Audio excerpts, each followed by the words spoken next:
Hi, this is Devin coming to you from after the editing of this episode. I'd just like to apologize for some technical issues that mean this episode will have some subpar audio quality and a bit less clean audio in general. You might be able to hear my dogs barking in the background, etc.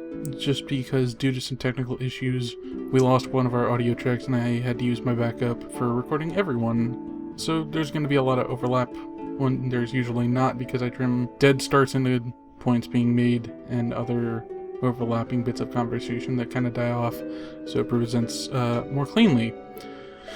But none of that for this episode, unfortunately. So, despite that, I hope you enjoy this episode of Dead Genre Chronicles.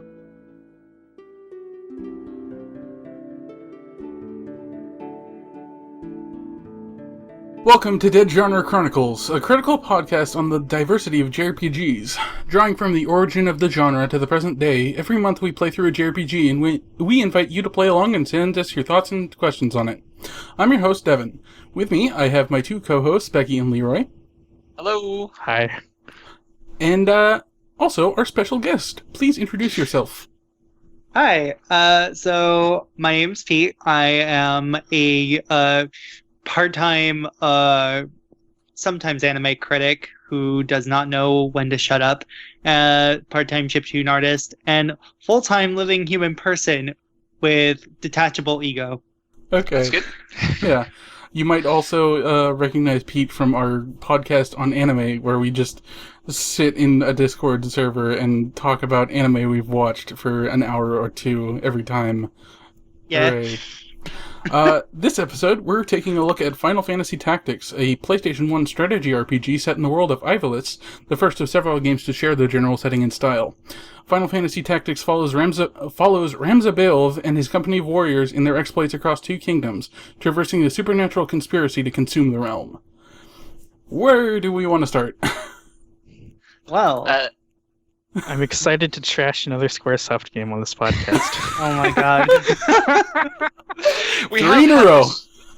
I actually think like that pattern that we've had is a good place to start, because we've done Chrono Cross, Xenogears, and now this, which are kind of the cult classic, not Final Fantasy Squaresoft PS1 games. You could argue that there are a couple of other games on that list, but it's kind of my fault. I kept suggesting these games, and because you hear so much about them, and they haven't entirely lived up to the hype. I think Tactics gets closest, but Yeah. it's still like this is a weird experience in 2016. It's a game that I fell in love with when I first played it, but that was back in, I want to say, the year 2000. But it's a game that has, upon revisiting, I still appreciate a lot of what it does, but it has not aged well.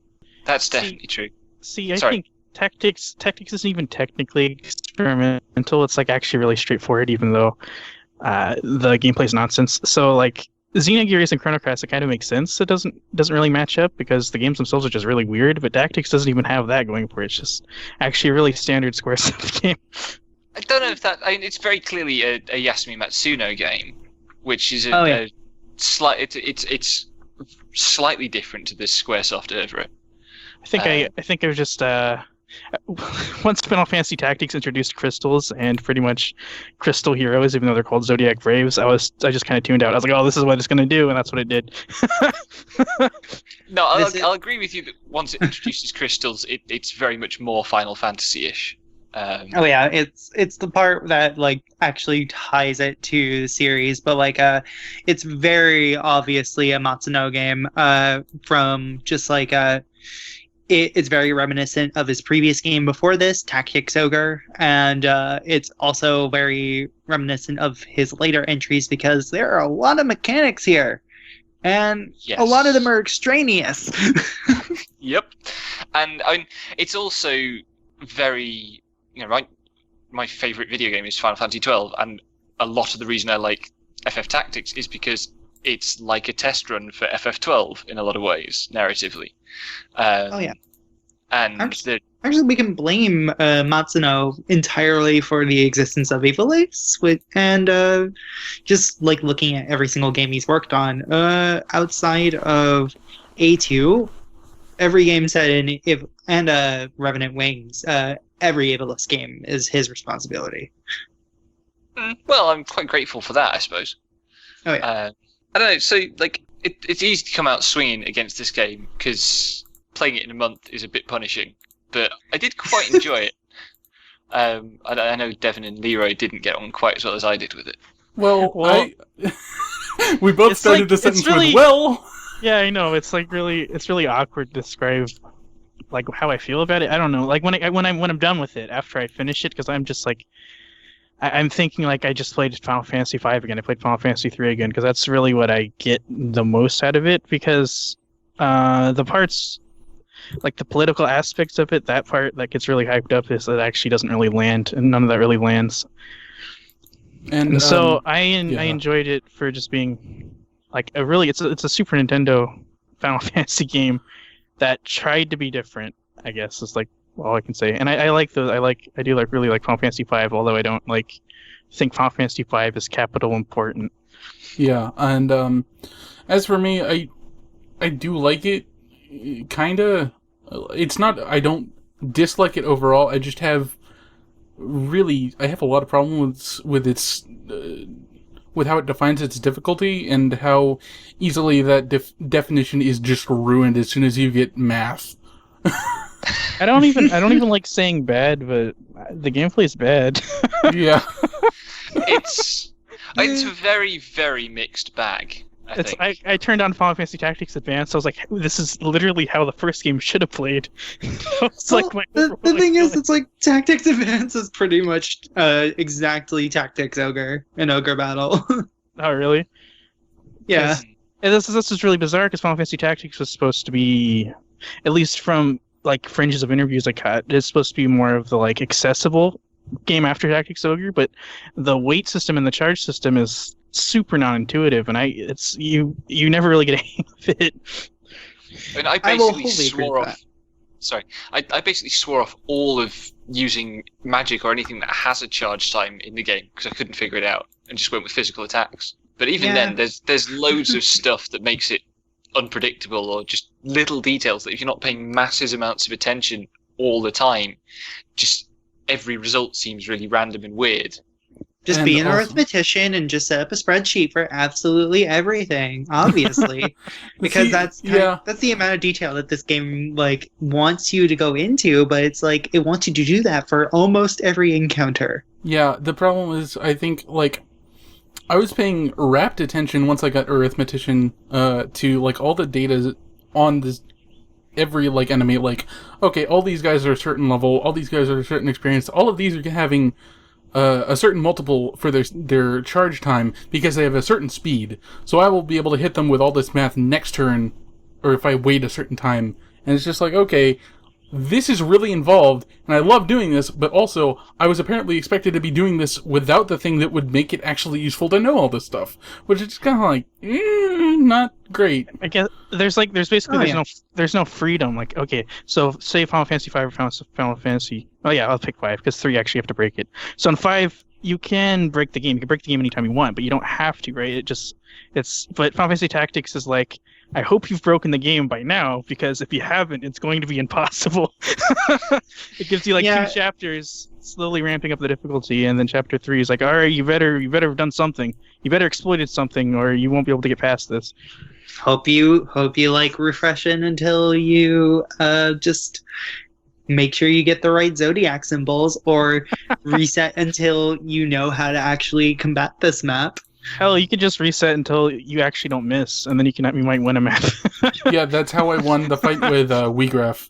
Like, I had a dual-wielding samurai Ramza, and just ran up to him and mashed him until I hit him like 4 times. And I was like, oh, I win. And now it was on to the second part of the fight where I holy mathed everything to death. Well, that's pretty much the main strategy for the end game. Not even end game, like mid game of Final Fantasy Tactics is like holy math everything, as well as just Ramza dual wielding, just hit everything as many times as possible. I mean, I never used Holy Math at all, but You also didn't use magic. Yeah, So- I had 5 dual-wielding knights. That gets you through most of the game pretty well, if you do as much leveling as I did. And leveling doesn't affect much, but the things it does affect, it does eventually affect quite substantially. Particularly when you double your damage by dual-wielding.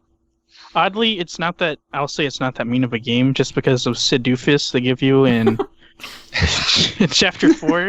He's a very strong character, and it seemed to me they're just admitting, all right, the game's really hard now. You can just use this guy if you can't actually finish this game, which I did. I used him, but I mean, I would look on forums later on GameFAQs, and people were always swearing off Orlando. They weren't going to use him because it felt like cheating, like it even broke the game. Like that's how strong he is, and so the difficulty curve ends with the introduction of Orlando if you use him, which I actually I appreciated that.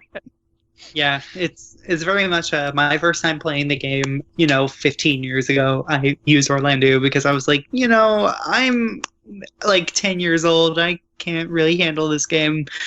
But yeah, I can't imagine playing this game as a kid. I was I 30 did not hours go outside in. a lot. I was 30 hours in. I could have grinded like 10 more hours and not used them, but I was like, yeah, I'm just gonna use them. I mean, I did. I mean, do you know what your finish time was, Leroy? I do. I had 39 hours, and I can guarantee 15 of them were still grinding. Yeah, you see, I had nearly 60 hours, of which 40 was grinding.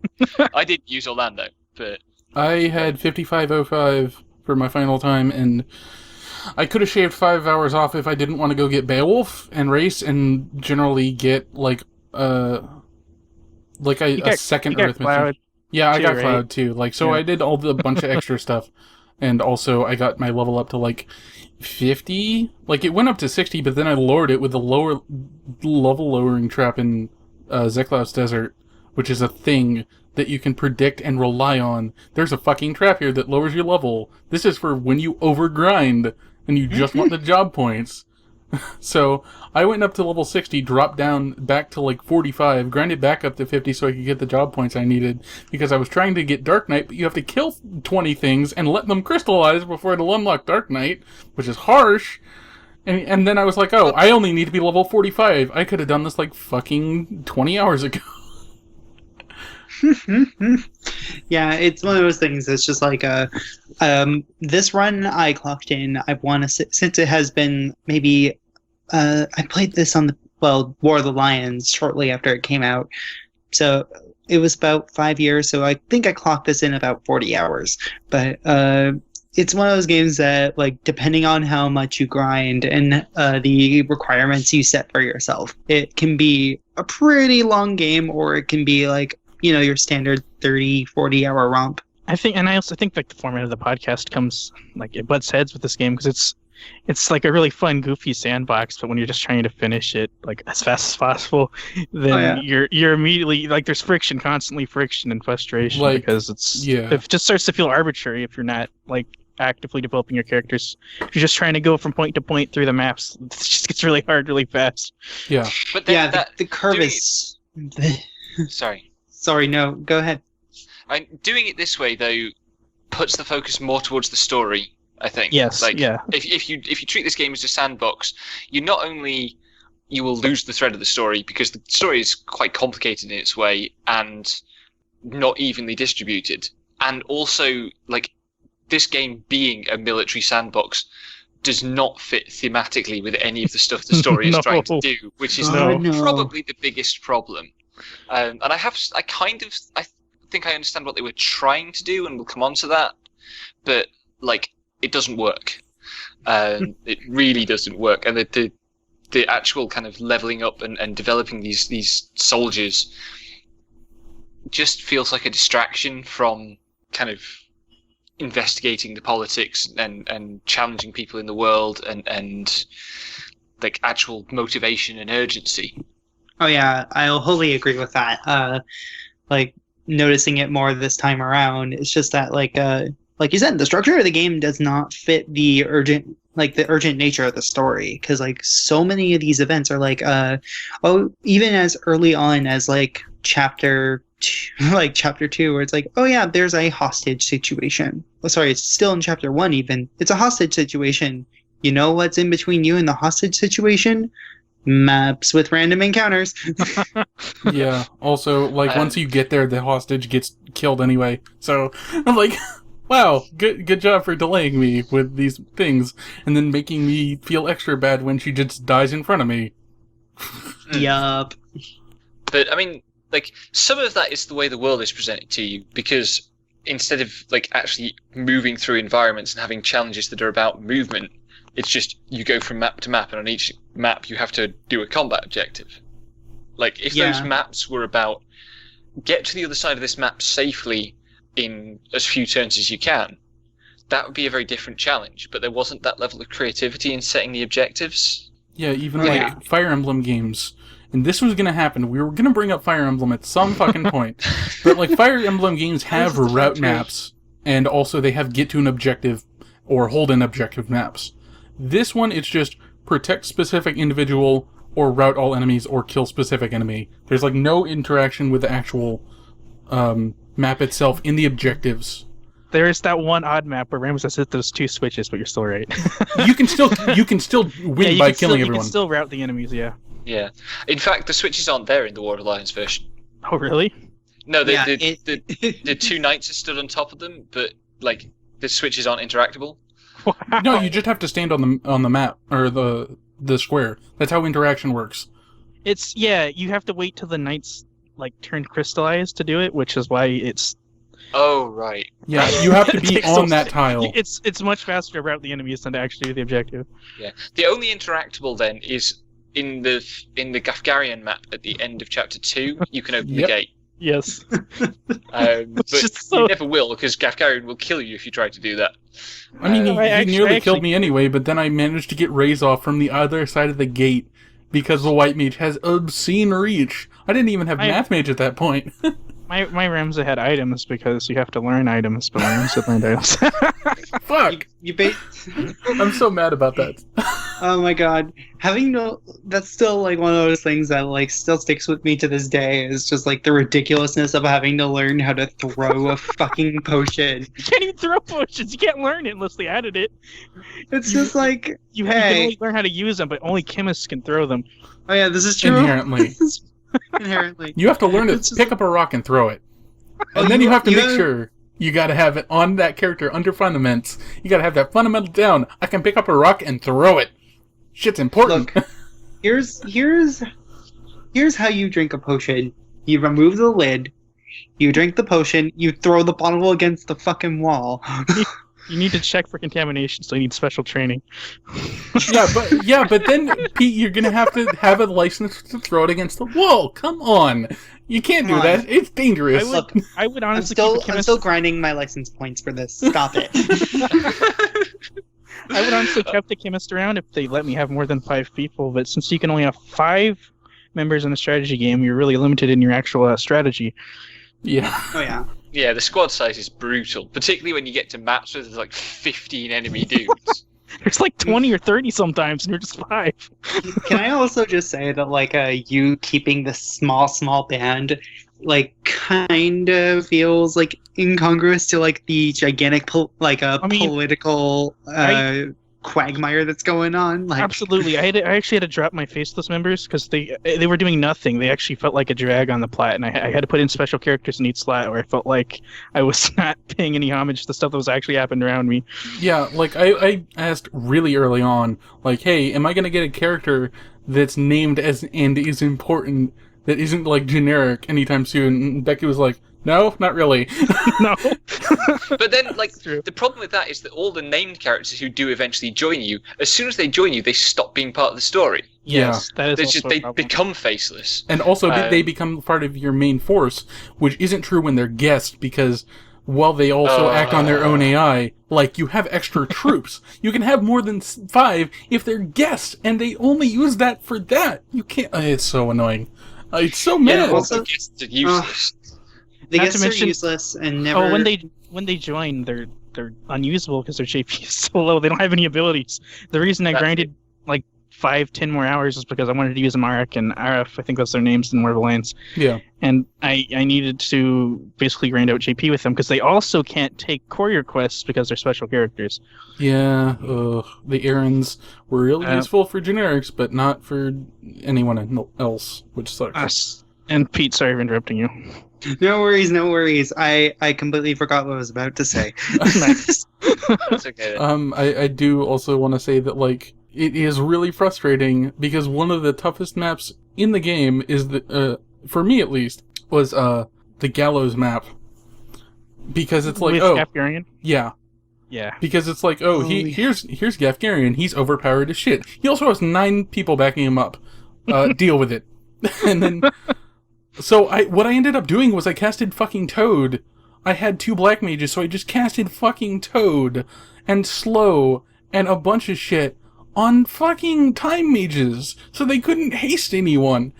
And I just... That's... Toads. Toad!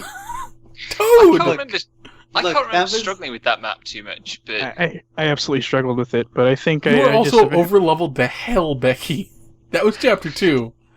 Yeah, but I wasn't, like, I was less over-leveled in Chapter 2 than I was in, like, Chapter 4. You were still over-leveled. I was on level. I was under level, I think. I will freely admit that, like, the novelty of just doing that is, like, turning time mages into toads, so that way they can't haste, is just perfect in my mind. Actually, I was thinking, I was like, wow, that was pretty genius. All I did was grind it for 10 times until I didn't miss my attacks and they missed theirs. Yeah, basically, like, I was like, holy shit, Toad is really good. But then I still had to roll on the fucking, like, 53% hit chance. So it was just like, oh, please hit. Then finally, everyone was Toad.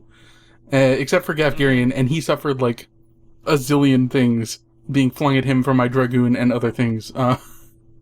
Well, basically, that's the way... That's unfortunately the way that map crumbles, is like disable these time mages any way you can, because otherwise you're not moving on. You're not finishing this game. Goodbye. And, yeah, the status effects are fun. I was going to bring that up. Status effects are absurd, especially when bosses have a 100% chance to petrify. It's like, cool. Nice. Oh, God. Yeah, the fucking Zodiac Braves that are just like, oh yeah, stop or sleep, or doom, or all 3 of them, all at once. Get doomed. Mm-hmm. Fuckhead. Yep, that happened. Particularly since it forces most of those, like, boss maps, it forces you to start really bunched up so that area of effect status spells can hit all your party at once. You have to dispatch in a big clump too. You choose for a dispatch, but it's only like 6 squares large usually. And not to mention that Ramza runs off on his own every fucking cutscene. Yeah, so he won't be where you deploy him either. Yeah. Final Fantasy Tactics is like, it's more like Final Fantasy anti-tactics. It's Final Fantasy. No tactical plan survives contact with the enemy, I suppose. It's like a turn-based game on a grid, really. Yeah. Like that's what Tactics is, but like literally, that's what it is. Well, yeah, that's exactly what Tactics was. As soon as I booted it up, it's like, I can't treat this like a Disgaea. I can't treat this like even Tactics game. Ogre. Sorry. I can't even treat it like Fire Emblem, because it's like, you know, Fire Emblem has a little modicum of strategy, even on normal mode. Actually, Fire Emblem has a decent amount of strategy when you amp up the difficulty. Well, like in Fire Emblem, I have squads. I can flank. I can think You ahead. I also can do see the things. map ahead of time. Yeah. Unless it's a Fog of War map. Unless it's a Which- map. Well, I mean, you still see where you're deploying. This is true. Like, you don't get the general shape. Tactics have to do the most basic Fire Emblem strategy, which is group up and huddle and try to win. But don't do that if there's mages on the map, because you'll get fucking blown away. Except you can't huddle if there's Oh my seconds god, I need to say this out on the podcast so I can have it on record. I beat the first, like, the boss of Chapter 1 by running up... I don't think it was even me. Like, I think one of the mages targeted Delita. And Delita ran up and started to hit Argath. And then the mage took out Argath. Full. The AI That's actually doesn't amazing. fail. If you notice, if you're ever targeted by a spell, like, well, okay, I cast Cure myself all the time, and the enemies will all rush up and run right next to me, so they get cured too, and I'm just like, really? Really? That's oddly sophisticated relative to some other bits of the game. But Yeah, I know. that's quite good. That Argath map has a lot of problems with friendly fire, I think. Or enemy friendly fire. Anytime there's a guest, there's problems with Also, friendly fire. they introduced summoners in the story just to be like, hey, fuckers, you got magic with friendly fire. We don't. We have friendly fire turned off. Deal with it, asshole. And it's just like, oh, I want that now. But you don't want a summoner. You don't want a summoner. It's bad. You really don't want a summoner. Hey, how do you like those long-ass charge times? Well, this is what Samurai is for, because Samurai has no friendly fire and gets This is what you want Math Mage for, because Math Mage has Holy, which ignores magic evade, and it has Math, which means it goes off instantly with no, wait time or MP cost or anything, and it hits everything on the map that you can qualify it for. This is just going to be the resolution of every conversation we have about the mechanics, though, isn't it? It just all ends up at math. No, there's one more thing you can do. You can make a ninja and give them jump, and they jump twice. Oh Wait, my god! Yes! Look, this is No! all mathemagic. It's all mathemagic to me, so it's That like... is Mathemagic. It's times 2. Jump twice ninja Everything. is almost as valid. I can't believe I have a ninja with jump, nearly maxed out. Wow! I should do that. I should just get on that game and fuck that world up. God. You'll need a physical attack power, though, which you probably didn't get if you were leveling... Oh, no, wait, ninjas get them just fine. But if you leveled a Dragoon and got your jump and got too many levels, then you wouldn't really have a good PA, because that's cool. Oh, does it have the FF3 thing, where which job you're in? Oh my god, I missed that completely. It's not even Final Fantasy V. God, it's Final Fantasy 3. That explains so much. Final Fantasy 3, the FF that is so random and inconsistent that there aren't enough speedrunners to do it in the FF relay. Nobody fucking wants to play Final Fantasy 3. That's why I keep bringing up the Crystal Fantasies, because I feel like Tactics is actually literally Final Fantasy 3, complete with the nonsense systems and super difficulty curve and needing to break the game at all, constantly. But there was no dungeon where you needed to mini everyone and use magic for the entire thing, so... God, Final Fantasy 3 was a mistake. It led to Final Fantasy V. So, and the 4-job Fiesta exists, so, hey, a reminder, this is coming out before the 4-job Fiesta. That's a cool thing you can do, and help raise money, and stream a really weird challenge run of a game you probably haven't beat before. I'm gonna do it. Good luck. Do it. Good luck. And, I feel so, just weird kind of, bashing on this game so much, but it's this was, because for a long time, Final Fantasy Tactics was this game that I constantly held up as this is a pinnacle of this sort of PS1 era of JRPGs, and I'm nowadays I mean it is, but in a really odd and specific way. I still feel like it doesn't really embrace the PS6 era. That's what's interesting about it, but it's not like Final Fantasy VII. It embraced the weird part of the PS1 era that was just trying to make SNES games with higher tech. Yeah, that's how it's uniquely a PlayStation 1 game. It's basically what if Final Fantasy was became a tactics version of a Suikoden game, I mean, you've got to give the game some credit for the fact that it manages to make FF7 and FF8 look polished. Yeah. Oh. Which is an extraordinary achievement, but that kind of was my response. That is you're right. Burn. You're not right. wrong. That's a real... The systems are really confusing in Tactics, but they do at least work. Magic defense? What's that? What is magic defense? But being an atheist. That's the only defense, right? Yeah, faith. Yes, the effect that you have that causes faith down is literally called atheist in the warrior lines. Yeah, it is. And you can get robots with 0 faith, and they are immune to magic. Construct 8, baby. Yeah, but God, that actually brings up something I wanted to talk about, which is again bringing it back to the fact that this is a Matsuno game. The sheer excess and the number of mechanics in this game that that are so just borderline unnecessary. The thing is, like, there's a lot of like weird fringes you can go in. Like, you can have a bard and orator, and they don't really do anything. I used a bard; they don't really do anything. No, They can float But for some reason. they can fly too. But I mean, that's what they teach me in music college is how to fly. Are you, So God. that's cool. I should go. But, so they're tied to not very many stats. The only stats you get are HP, MP, physical attack, and magic attack, and everything else influenced by your gear, which is just evade and more HP or MP. So you have all these mechanics, but most of them don't really scale. If they scale, it's off of Brave or your attack stat, and that's about it. yeah, you've got your brave, you've got bravery, you've got your Brave, faith. You want to be careful with both of those, because although the number of skills that can influence those are very few, if you try to power game them with those skills you do have, you could be in for a surprise, for when your bravery gets too low, you turn into a chicken. I think maybe literally.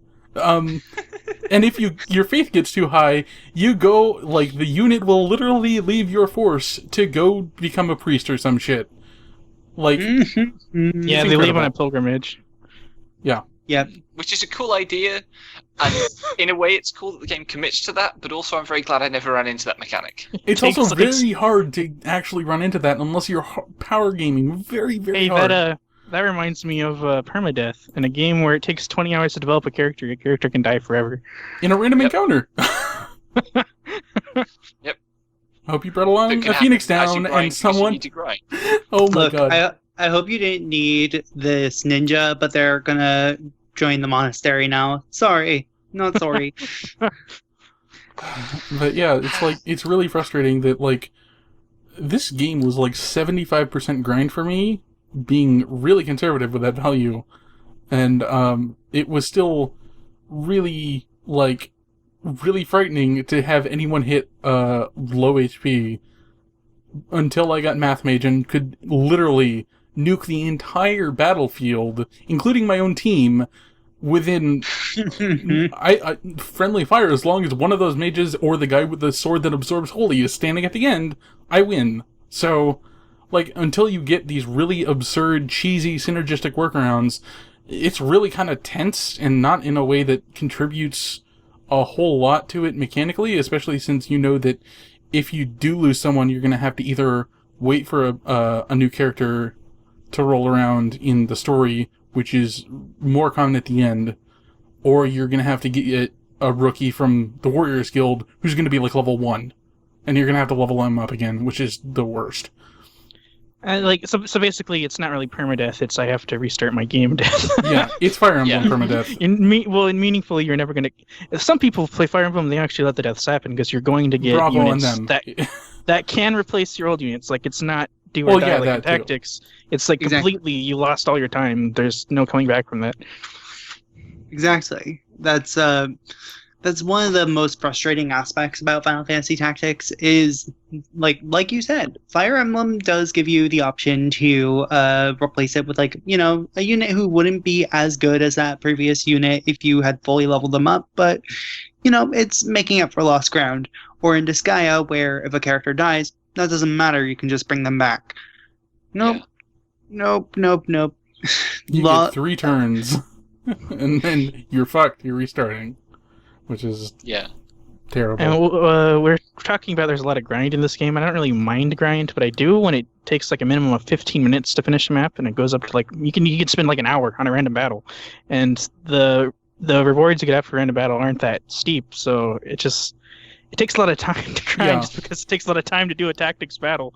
Yeah. I don't mind grinding as well. I love Disgaea, but also Disgaea is in an era after this, and it learned from some of the mistakes of this, and there's maps that you can go back to that they always have set enemies, and they're all standing on panels that give you more experience, so you can just go through, blast everything with the characters you need experience on, and you're good.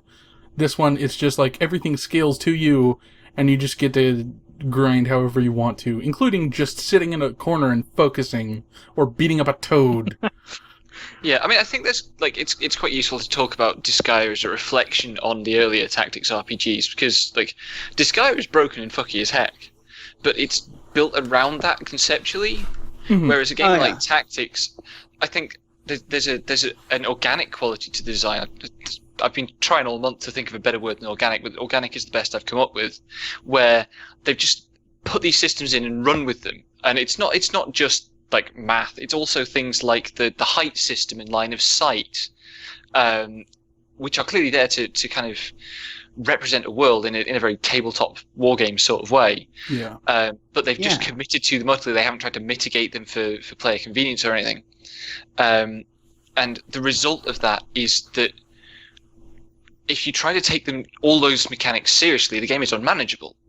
Nothing works, because for everything that works kind of naturalistically or as it would in the real world, there's a compromise or a conflict that makes a complete mockery of it, like the fact that you can't ask a mate of yours to lean out the way so you can throw past them.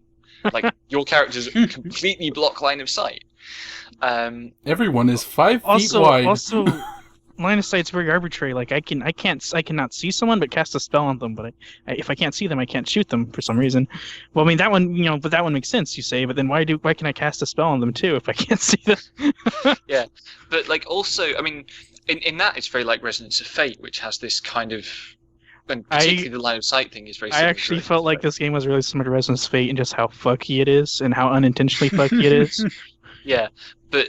But Resonance of Fate wasn't trying to be like really grounded, naturalistic, like you're saying about Tactics and Tactics. Yeah, Tactics clearly is, and like Disgaea is a great reflection on the consequences of that. And like the only way to make this coherent is to make it a game about demons, about being sneaky, about kind of the flip side of the systems. And Tactics is never going to hang together. Playing it straight, I think, is the problem. Yeah, that I wholly agree with it. Like, and the entire reflection, because as you said, it's very war gamey. It feels like there are so many arbitrary systems in place that it feels like I'm playing Warhammer at points. With a very tenacious referee. Well, I mean, Warhammer is these days is way smoother than that. It feels like kind of weird niche skirmish games that think Warhammer has gone too casual. And there are several of those things out there. I mean, the burn I any used. war game with panzers. The burn I used it only. I don't know if anyone really gets it, but I felt like Tactics had more overbearing rules than 1.0 Advanced D&D, and that's like. Oh 80s. my god, that's 80s tabletop, but Tactics still felt worse than that, because all that really matters in AD&D is line of sight and height. But it's not super specific. Like, if you can see them, you can hit them. And also, you're playing with a human who you can talk with and convince. This one is just, nope, no, this is a rule. You're not following the rule. Yeah. You're not going to hit them with the spear, even though the spear is long enough, because that's the rule. Oh, yeah. They're more overbearing. They're more overbearing than the judges in Final Fantasy Tactics Advance. Because at least those are only one thing that is just like, no, you're not allowed to do this today, because I feel like it. Because everybody loved the wrestling chapter from Thousand Year Door. I did. Yeah, exactly. The wrestling chapter from Thousand Year Door is great, but it's only 20 encounters. Yeah. I played a little bit of Tactics Advanced, and I was mad at the judges at first, but that's actually really funny. It just starts becoming really funny. I like how it's at least fine because the opponents can't do the moves too, so you don't feel like it's not as arbitrary as Tactics, where it feels like, wow, they have the workarounds and I don't. And sometimes they're completely random. Like, I mentioned this, I think, in the Discord, but Gaffierian, in the Gallows map, sometimes has Geomancer reflection, or reaction ability, so he'll just hit you with random shit for attacking him from across the map. That gives you status effects too. Yeah, one of them will cast Stop, which is just rude. But but sometimes he won't. And one of the bosses had Shira Hadori, which is just I block all your fucking attacks, nerd. And I was just I can't do shit to this, what do I do? I think he always has Shira Hadori, so the strategy for that map is hit him at 10% hit rate until you actually hit him. Yeah, that's it. The boss that has Shira Hadori is on a map where you only have to kill one of the enemies, so you just kill one of the others. Oh, I didn't know that. I didn't. Yeah, lots of the enemies. Lots of the maps where there are multiple character enemies, it says you've got to kill all the character enemies. You only have to kill one of them. I went for him because that was the most obvious target to take out if I needed to kill one of them. So when you fight Vormov, you also just need to beat one of the Templars. I said Vormov. I don't remember his. It's what is it? Volmov. Volmov. Yes, I defeated one of the other Templar Knights because they were allowed to use your But that time I went for the Shirodori guy because he just walks up to me. Yeah. You did do that. Or I mean, he teleports. I'm sorry, he can teleport. Yeah. Oh, It's God, yeah. garbage. Oh yeah. By the way, teleport. It's a skill that exists. It's a skill that you can have. Don't get it. It's just kind of like, oh, I can go anywhere, but if it's outside my normal move range, it drops 10% of like success rate for every square past that, which is And just like also, okay. if you move out of your normal range, you'll probably just die. Yeah. Mhm. It's just like, oh, all of these abilities sound really cool, and I could be using them to power game, but not too many at a time, so I might as well just go for the one thing that works. So, yeah. Math mage. Yeah. Okay. Are we gonna get into more detail about the story now? Yeah, I mean, we spent like half an hour on how weird it is to actually play. Let's talk about the story. Oh, Yes, before we story's move weird on, too. watch out for monsters. They will fill your roster. Holy shit. I don't know how chocobos get so laid, but they have so many children forever. Or like rabbits. Chocobos Yeah, are like a weird combinations between chickens, rabbits, and like, I don't know, those dudes you find on Tinder. Opening your party roster, like after you've recruited a chocobo for the first time and seeing it just full of chocobos is a wonderful moment, though. I Yeah. enjoyed that a lot. And they were all sorts of different colors, too. I was like, oh, there are all 3 colors of chocobo in here. Time to let them all Yours over. are all 3 colours. I didn't get any red chocobos at all. I got Oh, black really? and red. I didn't use them at all. Because You why don't really would have I? no re- Yeah, you have no reason to. Apparently, if you want to power game this shit hard, you can recruit specific monsters with the Orator class, which the one use Yeah, for the if fucking you- Orator class is you can recruit monsters because every Orator knows how to speak monster. If you pick up a Hydra, yeah, you can like win the game with just a Hydra. Hydra's about as strong as Orlando. Yeah, but like, Yep. you can also poach your own characters. So if you What? kill your own monsters with the poach Oh ability, yeah. you can go to the poacher's den and get a bunch of rare items. And Best basically, items are actually from poaching or catching ninjas. yeah, Mm-hmm. Yeah. Ninjas will literally throw the best swords in the game at you at Yep. high levels. yeah. because- Apparently, the sword you have to fight level 94 ninjas, and they will throw the sword at you, and it has a chance to petrify. It does like 800 damage. It's just like, please, Also, Yeah. you have to have the specific ability catch. Like you can't just like yeah. catch it without. Even as a Which isn't that thief, hard you to get, need but you still. need sticky fingers, which is the translation of the word of the lines, which is a lot catchier than catch. Catch works. Yeah. There is just no end to the weirdness of this game's systems. We barely even started, really. If the Oh, story man. was, I would love this game if the story was actually weird, because then I'd be like, yeah, it matches. It makes me wonder how y'all would take the Vagrant story.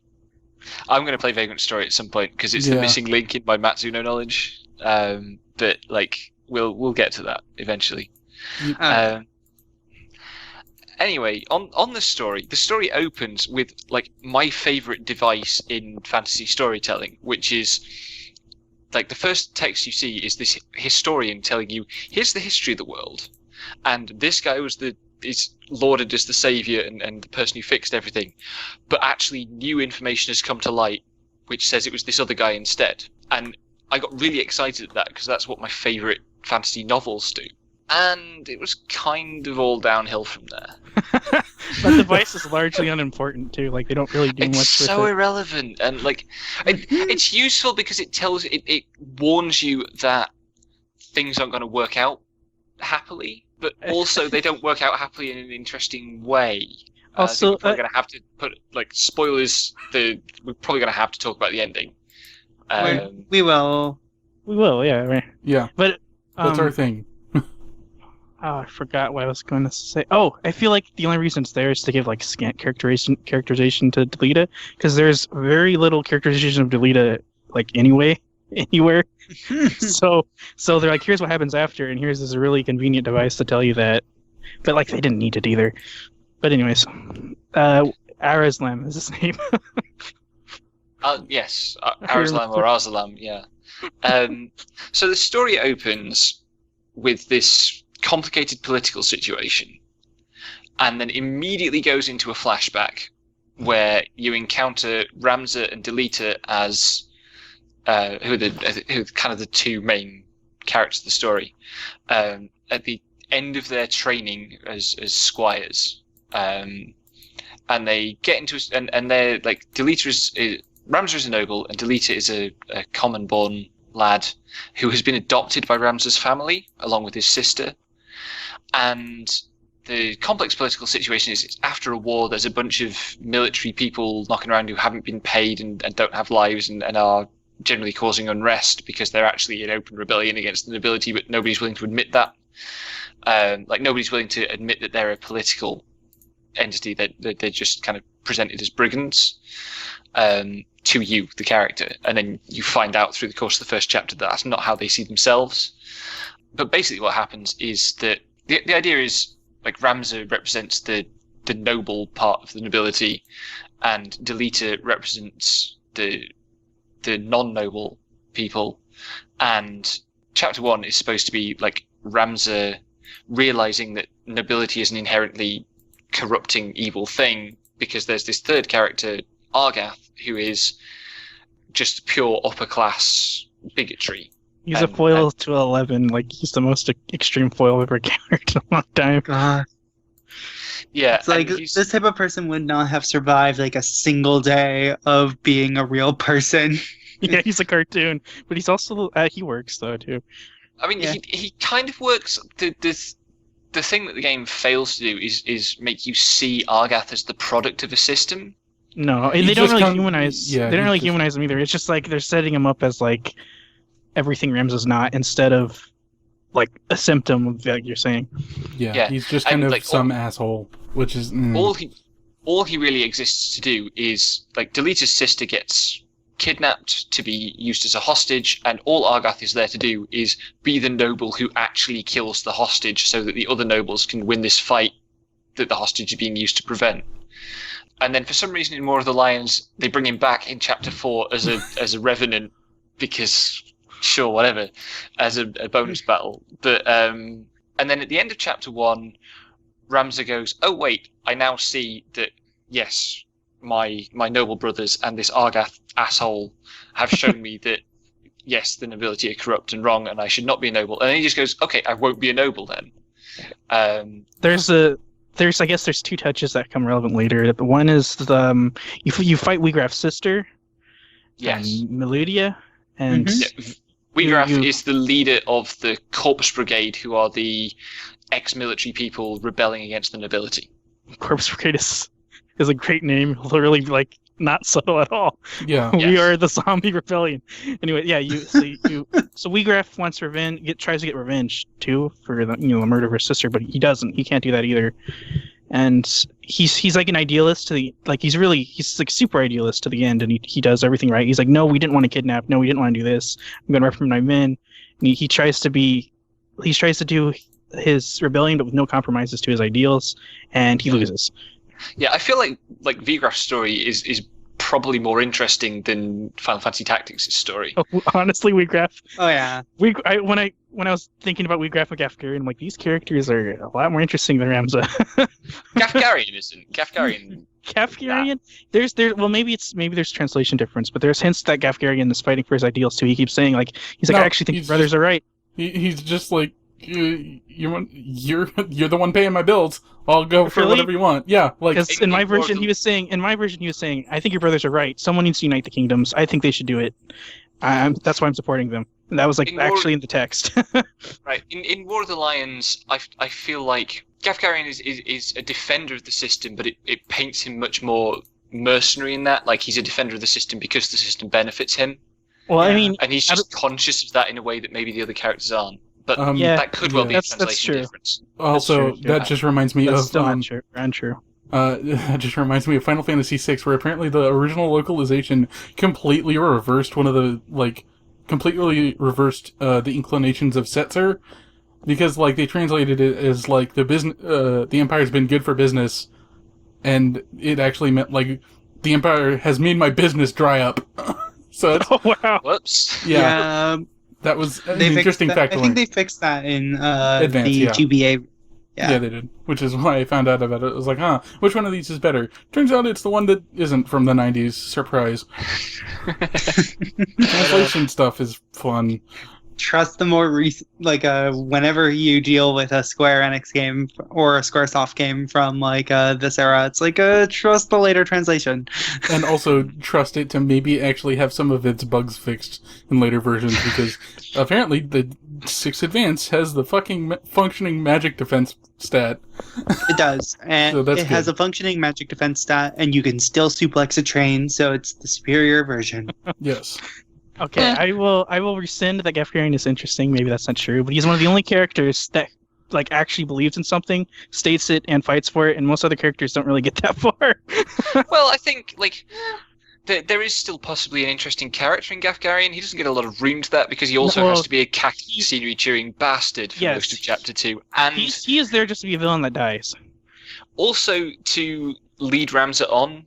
There's a very clear sense that part of Gafgarian's role in the conspiracy is to manipulate Ramza. Yeah, he's where he ended up going after he dropped his nobility while he was on his brother's coin the whole time. So Gafgarian was probably kind of a watchdog as well. Yeah, definitely. Oh, yeah. But it's just the interaction. This is the only time, besides the first chapter, so the second chapter, where I felt like Ramza actually had a conflict. He was bouncing off Gafgarian. He would have been like Ramza if Ramza kept doing what he was doing and didn't think about it too much. He would end up like Gafgarian, and Gafgarian is kind of goading him as a mentor. He wants Ramza to see things the way he does, but he's not going to compromise his paycheck for Ramza at all. Yeah, so that's the tension the whole time. That's a far more interesting read than I got from it, but I think there's a good case for it. Also, they never really state how big of a company Gafgarian carries.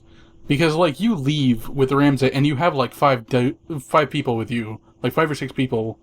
And apparently his forces are not wanting for extra arms. So... I mean, if that Gallows fight is any indication. Yeah, no. Dude has, dozens of people just waiting to kill people for him. But, Well, by the time you fight him at the Gallows, he's teamed up with... He's possibly also getting support from various noble families openly, who have proper armies. Yeah, and at that point, Ramza is a fourth party, I guess, because there's already a third party in the church. We were orchestrating things under Lucavi rule. But anyways, I derailed it for Gafgarian. Becky can go back to what Gafgarian actually does. So, no, I can't remember. It's too long ago. I think all we did is just finish chapter 1, so it's chapter 2. So, you don't remember chapter 2? No, so what I actually want to say about that, I summarized chapter 1 because I think chapter 1 is quite different. I mean, there's not much else to say except the princess gets kidnapped, and Ramza tries to get her back. There's Argias, she joins. Well, no, I specifically want to pick up on a shift between Chapter 1 and the rest of the game. Sure. Which is that Chapter 1 Chapter 2 doesn't necessarily have it yet. There's the orbs. I totally forgot about them. That's in Chapter 2. Sorry. The what? Sorry. I'm actually just trying to remember the game out loud. I'm very sorry. Okay. Chapter 1 frames itself as this morality play, right? Where it's about Ramza coming to this shift in opinion about nobility and institution hierarchy and stuff. As soon as you get out of chapter 1 and you catch back up to the present day, to the first scene and this idea of a wider history, it stops being that and it becomes much more a conspiracy thriller. And Also something I found odd immediately in the transition to chapter 2 is that Ramza was he seems to come to a conclusion at chapter 1, and then chapter 2 he doesn't have it anymore. He's just Yeah, Ramza almost immediately becomes more mercenary in his approach, and my big issue with the shift to the conspiracy thriller is that the morality play that Chapter 1 presents doesn't show up for the rest of the game really, except in bits and pieces. And it needs, I feel in order for that type of conspiracy thriller to work, it should have been laid down throughout the rest of the game. Yeah, it needs to hinge on characters, and it just doesn't. Because Ramza's boring. Ramza is boring. The thing with conspiracy stories is that the vast majority of conspiracy stories are very cynical things. It's the conspiracy thriller plot is one guy who is vaguely good but a flawed character discovers that everyone is evil, and there's no resolution. And like the majority of conspiracy thrillers end with some character that you're supposed to identify with dying. Like that's how the conspiracy theory structure works, because the conspiracy has to win, because otherwise it's not convincing. That or it's or it's post 80s, and the guy who found the conspiracy actually wins out in the end too, because he believes the right things. Yeah, that's the other option, and that's what happens in Tactics. That's what happens in Tactics. But like the point I'm making, that cynicism, that lack of any belief on the part of the writer that there can be good in the world, conflicts with the idea of doing a morality play, which is about some position here is good, and then you come out of the morality play and no position is good, because I think the diagnosis I would give of the problem is Ramza like just decides to stop being a noble. Not my problem anymore. And he just leaves it all behind, and then there's nothing in there to assert a kind of relationship of Ramza to any community. He's not responsible to anyone. Yeah. Which is, in its own way, a position of equal privilege to being a noble. Yeah. Like that ability to exist as a free agent and go everywhere and carry an army with him and never have to like fund it because money falls off dead animals. I was gonna say it's only because he's a noble that he can do this, so it's still his nobility privilege. It's just like a different. He just changed the form of it. He took off his noble hat, but he didn't change anything else. Yeah, and the game frames him then as a moral agent for this empty gesture of distancing. I do also think a lot of people are like, oh, this game is really ambiguous about what Ramza went through between Chapter 1 and 2, and I think that's not a positive point, like they say it is. It's just like, Ramza has had some time, unspecified duration of time has passed, and now he's different, and this is what's going on now. He's surprised by Delita! It's conspiracy now! It's like two different stories, pretty much, like pastiche. Like, I think I did say at some point in the Discord also that, Ramza, like, Chapter 1 is basically Ramza's backstory if this were a tabletop campaign, and Chapter 2 is where like the actual campaign starts. So he has all this baggage, but it's not really relevant to any of the stuff going on. Well, yeah, the backstory is poorly incorporated. Like it's more like Delita's motivation than anything characterizing Ramza at all. Yeah. Delita arguably has more character than Ramza, and he's barely in the game. Yeah, he's not even. Yep. I wouldn't even call him like an antagonist. Well. Like, he's not even an antagonist. I don't think he's even a deuteragonist. He's just kind of there. And it's phoned in, and then the note that they took the, like, notes... Well, the notepad that they took the notes on, it just fell in a puddle. So... Delita's story really does just wander off into the wilderness in the middle of Chapter 3. Right. And like, then he becomes the king at the end. Of the wilderness, somehow. Like it almost that comment almost makes me want to just take this towards the end. That would be jumping the gun a bit too much. Well, yeah. But, Okay. So here's the next part to introduce. We're talking about a conspiracy, but what you don't know, or what you probably actually do know because you played this game, the conspiracy is that Satan actually is trying to rule the world. Surprise, Satan! Well, it's a bit more complicated than that because there's two layers of conspiracy. That's the least interesting conspiracy, and the one you spend the most time on is the fact that Satan's trying to get reborn, and he's basically don't misgender the Satan for this game. She is Ultima. Satan is just she. Please do not misgender her. You're right. I was so mad at Satan. Satan's better than Saint Ajora, but she went into she basically caused the 100 Years' War, because that's what the setting is the 100 Years' War, and she caused it so she could revive again. And most of the game is finding crystals. They're called zodiac stones, which are tied to holy powers, and they're tied to Saint Ajora. I don't remember the other god anymore. They're tied to the two gods, and they're being used for evil, and Saint Ajora is approaching revival. And that's why Ramza is the true hero, because he stopped Satan. Yeah. This is all underneath an actual conspiracy conspired by humans, which is basically just the church trying to pit two kingdoms against each other and point at both of them and go, yeah, look at those. Those are the bad guys. Come stay with the church. And they were trying to get the Zodiac Stones just because they have a lot of, like, social power. They don't actually know what the Zodiac Stones are for. They're just like, oh, these are legendary. We have the legendary things. Come see our MacGuffins. Like, I mean, the church conspiracy is being... The way it works is there's this conspiracy on the part of the church to get the nobles to do certain things and go to war, but the conspiracy of the church to do that is being orchestrated by the conspiracy of the demons to resurrect. Yeah, that's why I said, Ultima. like, there's a layer of stuff on top of this that you have to dig past. Which, if they picked one of the conspiracies, not both at the same time, that would have been a lot better. I would have liked it probably a lot more. But there has to be both for some reason.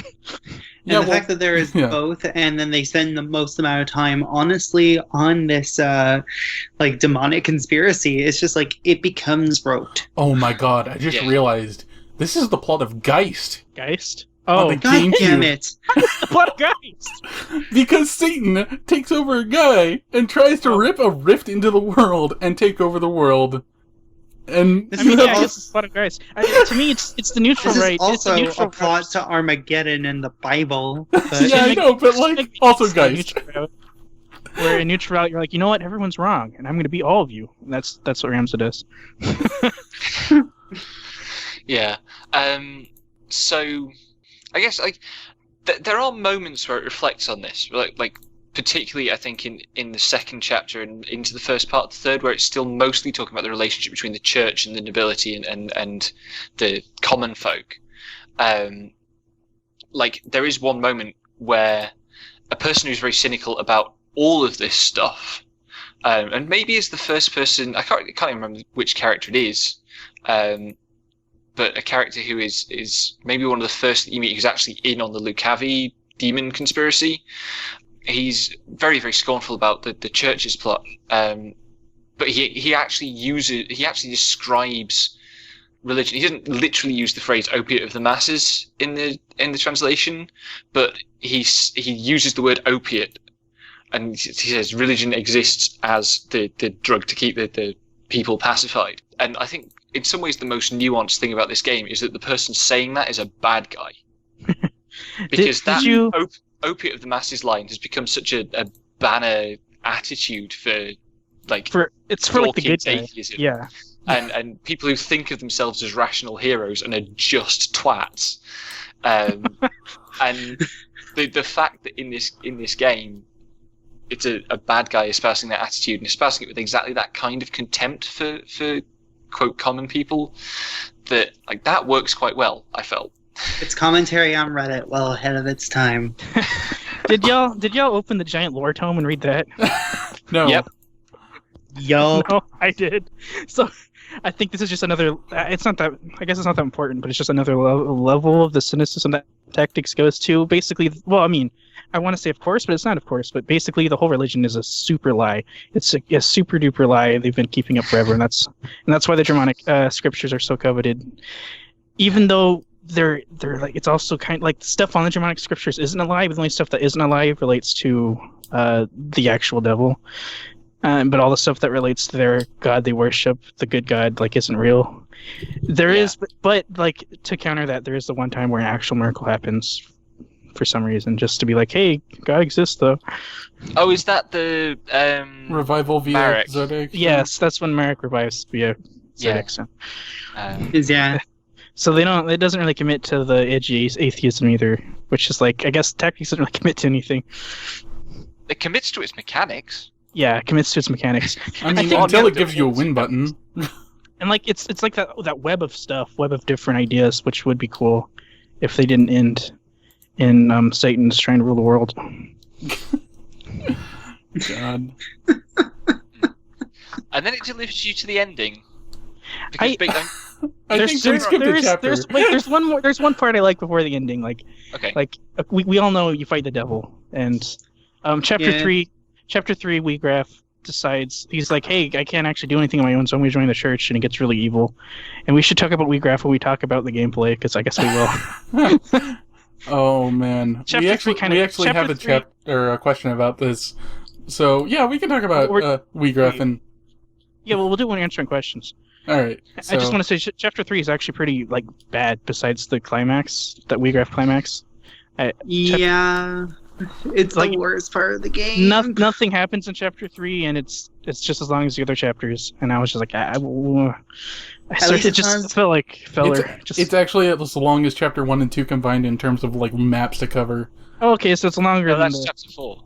Chapter 3 is the same. No, Chapter 3 has roughly They get exponentially longer. Yeah, they get exponentially longer as a scale, and it's Honestly, just like Chapter 3 is about as much filler as there is text on Xenogears Disc 2.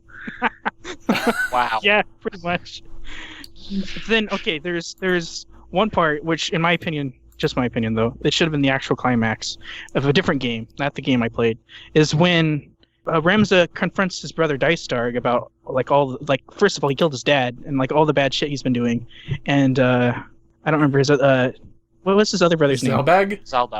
Yeah, Zalbag. Zalbag's there too, and it's like the Beowulfs are all here to witness the collapse of their nobility because of like their super egotistical brother. That was a good moment, but also it was kind of ruined.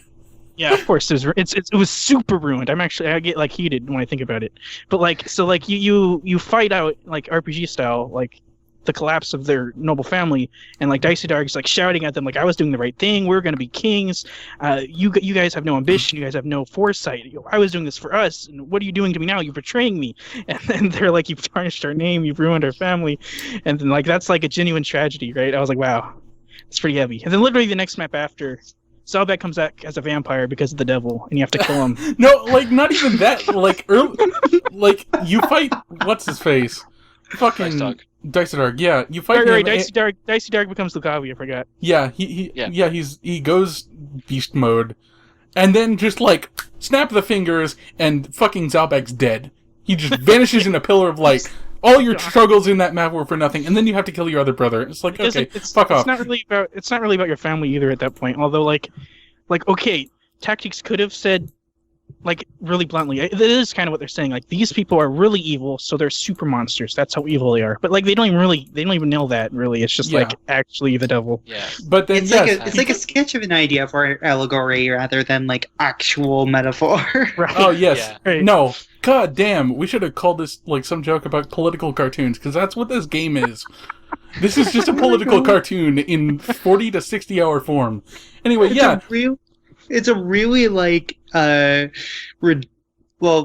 cartoons are reductive in general, but I was about to say more like it's a reductive yet like really hopeful political cartoon. Yeah. Yeah. But then your brother gets killed, your other brother gets killed by you, and then you have to go kill your other brother. So Ramza is entirely responsible for the entire downfall of the Beowulfs. He destroys his clan, actually, yeah. Well, he destroys his plan, but it's actually that it's Dicey Dark has set that in motion. It's already destroyed from the inside, and he's just incinerating it. So it can't come back as a vampire! Sorry. What'd you say? It's already dead. He's just incinerating it, so it can't come back as a vampire. Yeah. Oh my god. Oh my god. But yeah, I was gonna say that's true. Like that's the part that'd be really powerful about it. Except like Lucavi, they would do their shit no matter what Dicey Dark did. Like Dicey Dark doesn't matter. So like, they just come in and trample all like the individual aspects of the Beowulf's lives. They just don't matter because the devil was here. Yeah. I mean that sequence does have one good scene, which is one good sequence, which is the establishing that Dice Dog is the one who poisoned the father. Oh, the fucking graveyard scene. When Zalbag goes to the graveyard and finds those mushrooms. It's just like, and they don't spell it out for you because they don't need to, right? Yeah, but like he even brings along like a chemist with colors you never see elsewhere in the game to show that it's an unaffiliated chemist that he paid to like come and be like, hey, yeah, we need to go check something out at my family grave. They spell it out a little bit. I love that because it's this stereotypical like film noir thing. Yeah. Stuck in the middle of this high fantasy game. It's great. Well, that's what like the Beowulf story. It's such a neat idea, but the Beowulf story is really good. But again, it doesn't happen to you. It happens to Zalbag, who is probably also a more interesting character than Ramza, to be honest. He doesn't get much screen time. The rest of the Beowulfs are way more interesting than Ramza. His dad was probably more interesting, and he Except died. Alma. Because female characters don't get to be Actually, I interesting. bet his in this dad game. was the same. Well, yeah, no, Agris was female interesting. characters don't get to be interesting in this game, which is a shame. But Agris was you know, cool. Early Squaresoft. Yeah. early Squaresoft, the only interesting female characters they had were like Rydia and Terra, but Celes. But No one here is going to correct you on Final Fantasy VI commentary because we're nobody all here, kind of nobody here is apathetic. going to correct me I on mean, Final Fantasy VI. I'll just let you say it. I don't know. Yeah. Okay, so chapter 4. What happens in chapter 4? Everything, I guess. You Like uncover the- the conspiracy and you kill everyone, and then you go to some random space Wait, where there's wait, an wait. airship graveyard for some reason and kill Satan. That's the end of the game. One slight detail. You don't kill everyone. You just kill the church. You kill all the church. Oh, that's right, Yeah. because everyone else has been killed Everyone by else everyone is else. You killing kill each them all other and let already. God sort them out. Actually, you Look, kind of you kill. I kill don't know. You open the everybody. floodgates. That probably kills a lot of people. Yeah. That totally There's another point where it never really discusses the consequences of Rams's actions. It's like, You Break this stop down. a Let's see what war-ish. happens. You kill the church-ish. we could stop the war if we just flood all of them. Oh my god! I mean, Why- it never, why it is never this actually ge- shows you the battlefield that river is supposedly dividing that I allows don't, I'm you pretty to sure they stop didn't the really battle. fight anyways because poison happened at the same time. Like, why did Ramsey Yeah. That's just right, open the there's floodgate? chemical warfare. The Chemical North warfare. Sky was all poisoned. And then Daisadar killed the fucker, the count. And he was just like, yeah, this was the other side. Shut up. Don't tell anyone or I'll kill you too. It's like, oh yeah, political intrigue. I love it. Game of Thrones is my favorite. To Tactics' credit, it's less trite than Game of Thrones. That's a very low bar to clear, but it glad does it- clear it. Cleared it. Okay. So we said the ending. You kill Saint Ajura. You kill Satan, and then you have credits. I don't want to do the grand reveals to someone No, else. okay. Before the credits, there's a funeral scene because when you Oh, kill yeah, Ultima, 'Cause she blows Ramza up, dies. and that takes you and Alma out. And there's a scene at your graveside, and like the one nice character who's still alive is there, and all the other funeral guests walk off, and he lingers, and then what looks like Ramza and Alma just go past the grave on a chocobo. For I some made reason. a JoJo's Bizarre Adventure joke when I was on the stream for that in Becky's Oh my stream god! because it's just like, oh yeah, showing up to your own funeral with a woman on the arm, no less. Even if it is your sister, but who cares? It's Game of Thrones, after all. yes, I did just imply. Hey, if it were was if it too were mean. Game of Thrones, that would have been framed way more romantically. Yeah. I mean, did you see them wandering off in the FMV? That was pretty like romantic in the style of like anything, if not romantically involved. Like, Yeah, They're- you're they're right. just You're really right. cute siblings. You're right. I mean, we've seen enough anime to know where this is going. I resign. we didn't even make it a year. But yeah, this part is. I was mad. I got actually mad. I wouldn't have got close to shouting if it wasn't like 3 a.m. But I was like, oh, Rams is not dead. Rams is not dead. Rams is not dead. And, yeah, because I was told this game was a tragedy, and there's no tragedy. No tragedy happens at all. Well, that's what Actually. happens after the credits. Rams is not dead. No, Yes, so after the- the credits. So The I thing have we've the been kind Oh, but it's not related to Ramza though. But yes, I'm sorry. I you're have think the we've been Wikipedia article open, and it's like their final fates are unknown. And I'm like, they're alive. right. You get to see them in an extended FMV running around on chocobos, but I don't. Maybe they're not Ramza. The only like tragedy that's not about Ramsey. this game, It's someone who looks like. yeah, the only tragedy about this game is like this guy didn't get his proper rewards in the annals of history because the guy who tried to tell everyone about it was put to death. He was declared a heretic because that's just a thing the church does. Well, And, Ramza was a heretic, so they just have to be like, no, you can't do that. He's bad. yeah, and then he was put to death. Yeah, Oren was put to death. yeah, he was Yeah. put to death.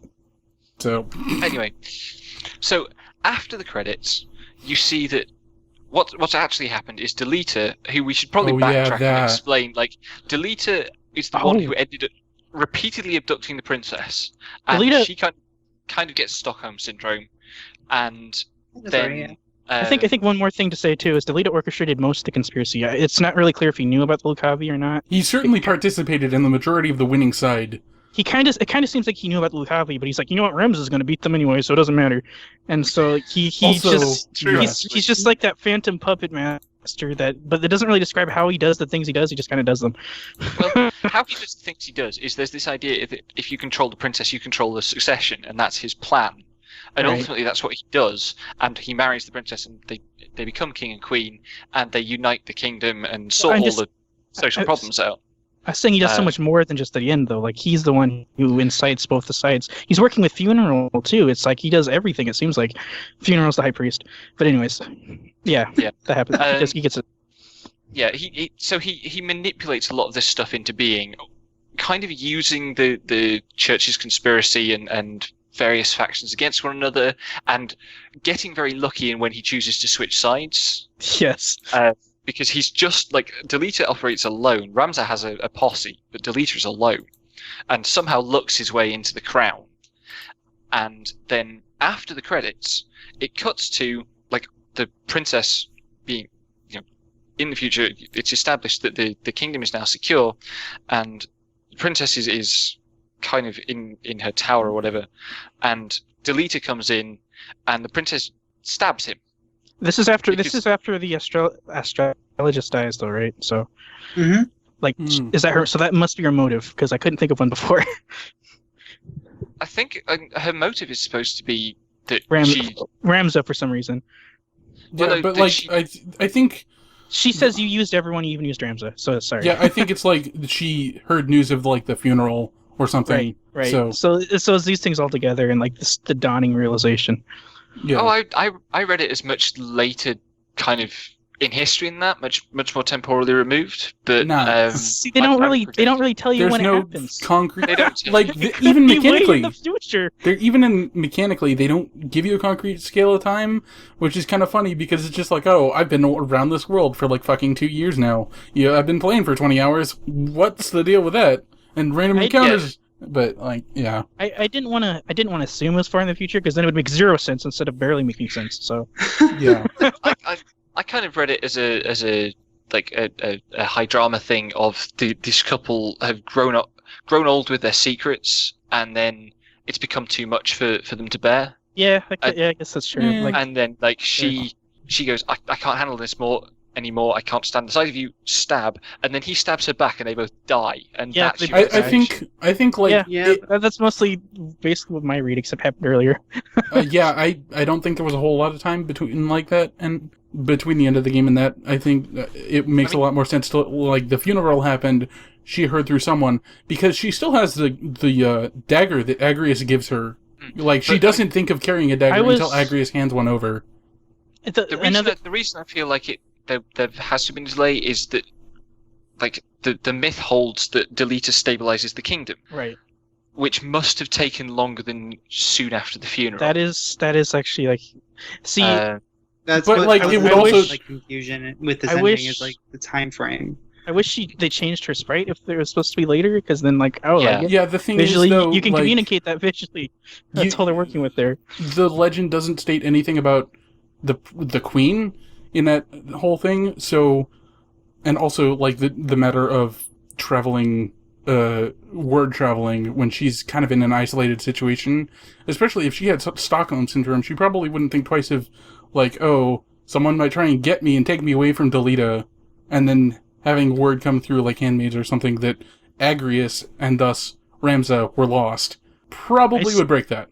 I'm still I'm now leaning toward Becky's read, only because if the other read's true, that means Delita survived the attack, and I'm like, no. No, that would be totally stupid enough to happen. Delita's a fucker. I know it's totally stupid enough to happen. I hate it. He survived Delita the first has major good enough event. luck to survive being stabbed to death. He survived an explosion. Like shit doesn't happen. I mean, I've survived being stabbed. That's not hard. Yeah. Well, yeah. I But mean, then that means Ovilia missed and died. Yeah, it would be he's a holy knight. Than my read. He's a holy knight. She has a terrible class and a terrible to hit chance. Come on. With a fucking dagger, no less. Do you think Agrius really would have given her a decent weapon? Come on. Anyways, I'm like I reject all ends except the end where they both die because I don't like. Yeah. I do want them both to be dead. Yes, me too. I really don't even understand why it's a gotcha. Like they don't really specify what happens because neither the characters are barely in the story, so there's actually no reason to even pile that on. I don't know. Yeah. Yeah. And that's not even the whole end either. Wait, there's more. Yeah. With Lenderai and the Durai report. Oh, you mean in terms of him making the record of Yeah. Rams's role? Yeah. Oh, yeah, where it's just like burned at the stake for heresy, and then The old it's just papers like- were lost at the time. Oh yeah, yeah. rediscovered There's no by good his resolution. descendant. There's not really much of a resolution. We're not even sure if Yeah. things turned out. I mean, it's, Fine. it's pretty And the incredible church that the has guy control. manages to get burned at the stake for heresy by what's left of the church after the events of Chapter 4. I Yep. think what must have happened is that the church regained control again. Like that's the only way the epilogue makes sense. They probably put a So they got puppet rid of into control power. anyways. Yeah. Like the surviving kingdoms probably fought over the church and then put someone into power, and then everything was the same as it was before. That's the real tragedy. Ha ha ha. Well, tactics. what have we learned today, kids? Don't trust an oligarchy, Okay. or I forget the proper term. Whatever. Don't Yeah. trust government led by the church. Theocracy. There we That's go. the one, yeah. Okay, also, I would like Also, to... don't trust oligarchy. Yeah, generally. Feudalism. Don't trust the government, folks. That's our Dead Genre Chronicles That's position. actually really the position of the game because Rams was like, I'm not part of the government anymore, and that's like his grand resolution is he's not part of any government. And he just fucks off. Yeah. He's Okay, a man going his own way. God damn it! with his sister. God damn it! Okay. I left this. I came on this podcast not to expect light novel tropes. Surprise. Okay. Let's move on to questions. Let's do that, for the love of God. I think I've ordered these correctly to go from least to most intense. Okay. Wow. Okay. Killer Italian asks of me, Least intense. me, Leroy, and Pete, who are qualified to answer this question: Agrius or Saber? Oh Okay. God. See, my knee-jerk reaction is Saber, but then I felt like just thought like a long time about it, and Agrius is the much better character design. It's just she doesn't get to be a character. Yeah. Well, yeah, but here's the thing about Saber as well. You have to consider Fate Route Saber. Well, I mean, the thing about Fate Route Saber is that Fate Route Emiya is just like 10 times worse. So I don't know, but you're right. That's true. But also Fate Route is entirely sexist. So I'm like, Yeah. I'm almost tempted to give it to Agrius on top of that. But if I was just going by like Fate Zero Saber and like a non-Fate Route Fate Stay Night Saber, also, I guess parts of Unlimited Blade Works can be trimmed out too. Fuck. I'll just give it to Agrius. Fuck it. Wow, Saber loses. I am going to say Saber because she kicks the shit out of Shiro in fucking Heaven's Feel. So Yeah, she does. That's true. she I'm beats actually the making living a hell motion- out of him. I'm making a motion right now where I'm just like making it rain dollar bills. And look, anytime Emiya Shiro gets beat up is perfect. My favorite time is when he beats up himself because he deserves it. Okay. People die when they're killed. People should die when I they're mean, killed. But they don't. I would have not have beat the game without Agrius. So that was like another thing that was really important to my last month. So yeah. Okay. People die when they are killed except for Zalbag. He comes right and back. Argath. And Argath. And Gafgarian. Wait, and And that Temple Knight, the engineer, I don't remember his name. He comes back. For no Mustadio. reason. Oh, there you go. Mustadio? No, not him. But he dies too. And the one who gets saved by the miracle, Marak. Marak Wow, a and lot of Raph. people die in Tactics and come back. Yep. Of course, a lot Okay. of people just die too. Okay. Yeah. Like all of your characters. Yeah. But those are in alternate timelines, so they don't count. Okay. Dan J. Lipson asks, who's the most underrated playable character, non-generic? Okay, I got this question, and it's going to be Marak, and I will say straight up, Marak is terrible. He's really bad. He sucks, because if you know what his damage formula is, I'm going to tell you anyways.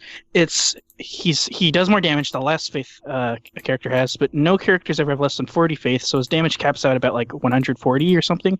Also, both like Raffle and Marak's attacks hit random panels. So on the AoE area. Yes, on an AoE area. So you can do 600 damage or 0 damage. But if Pulse, they skill with magic. So if you make Marak a black mage early and get him a lot of magic power, you can have and you have to make him learn two hands, so you have to make him a samurai too. You can have him like this, like an anti-mage, because he has 0 faith, and so he can't be affected by magic, and he could just like do like 500 damage, which is Jesus. so you can just have like this ridiculous immune to magic atheist warrior that walking around hitting people with faith or no faith. I don't know, like an inquisitor. I had a lot of fun, but yeah, he's not even worth the effort. That's underrated character Mark for me. Okay. Anyone else have an answer? I didn't use any of the named characters apart from Ramza, so I can't comment. Yeah, like I tend to use them less and less and less, so like I can barely remember any. Yeah, the problem is you get most of them so late that it's kind of pointless to use them by the time you get them, even if they do scale a bit to your current party level, just because they lack so much JP and they still use the same job system. So it's just like, oh, do you want to have all these cool things? Grind again. Yeah. Without the 20 hours you have already invested in all your other characters. So Yeah, no. My underrated playable character was probably Agrius, and that's not like because Agrius is bad, because she's really good, but like she gets overshadowed by Cid or Landu, and it's just like, oh man, everyone's so hyped about him, but Agrius is also really nice. Yeah, but Orlando ruins all of them. He ruins Melee Duel too. Oh, Melee Duel I didn't even use. Like, great. I was going to use her instead of Orlando, but then I was like, I don't have enough time. Yeah. So, Becky? Yeah, just Agrius. Actually, yeah, like, if Agrius does count as underrated, I would say Agrius. Agrius is I needed Agrius to finish the hardest map in the game for me. So like, yeah, she came through all the way. Like, if you just once you get like the Night Swords, she does a lot of damage too. So yeah. Okay, so I don't think Becky has one. So let's move on. No, I didn't. Yeah, you didn't use any of them. Yeah, Yep. Cheater. It's not cheating. I invested time in like creating characters of my own. I'd argue that's actually what they want you to do. Yeah, but you went the wrong path. You picked bad path. It's the bad end. Anyway, random task. Everyone gets the bad Before end. we move on, can I pick up one thing related to what Leroy said? Because I realised I forgot to say something earlier. Sure. On in terms of what the developing your own characters is supposed to be about, I made the point that Ramza kind of leaves any sense of community behind. I think what they were trying to do with the combination of this very time-intensive leveling plus the risk of permadeath is to get you to invest in Ramza's retainers, your soldiers, and have that be the sense of community. It doesn't work, but I think that's what that system was there to provide. Yeah, that's a fair point. It's like you're making your own anti. I'm going to say Death Corps because I can't remember the Corpse Brigade.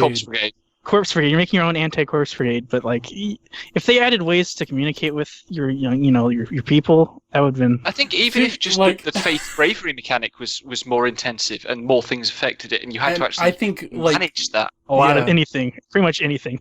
Yeah, like this point. If bravery was more specifically characterized as loyalty to Ramza and willingness to do things for Ramza, and faith was like general faith in the church, since the church is an actual faction that you could be worried about losing your units to, or also if your characters meant anything past the blurbs you can get when you use a select icon to get help and then go to their name when they say something that is random and useless. It would be very nice. We are just shading slowly towards turning him into social links. No. Which is the Social links would have to be on the special characters, though. They wouldn't Yeah, work on no. basic Well, characters. that's where that system. That's why that system can't work to the fullest extent. Is because Well, you and can't.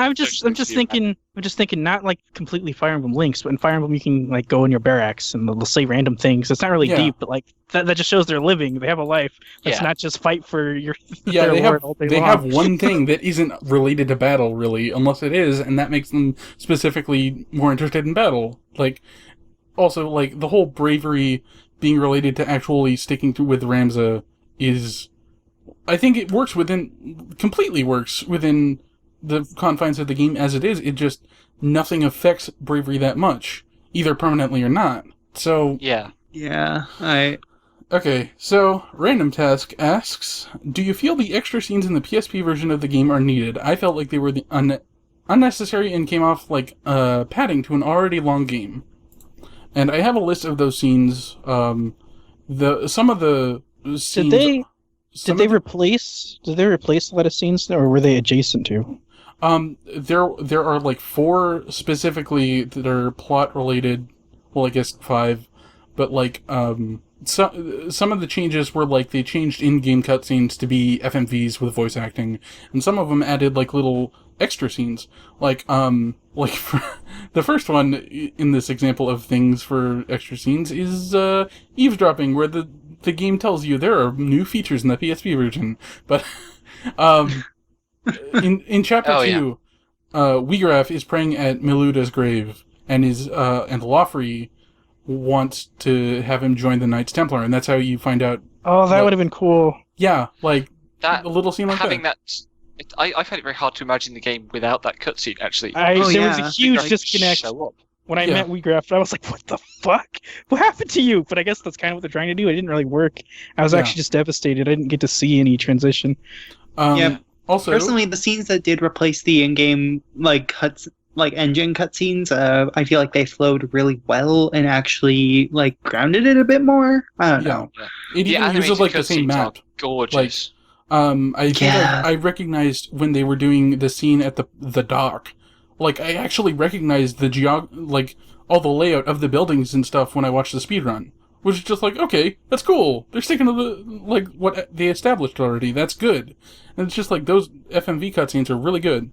Also, there's the addition of Luso, who is a Final Fantasy Tactics Advance 2 character, and he's on the path to Riovanes Castle.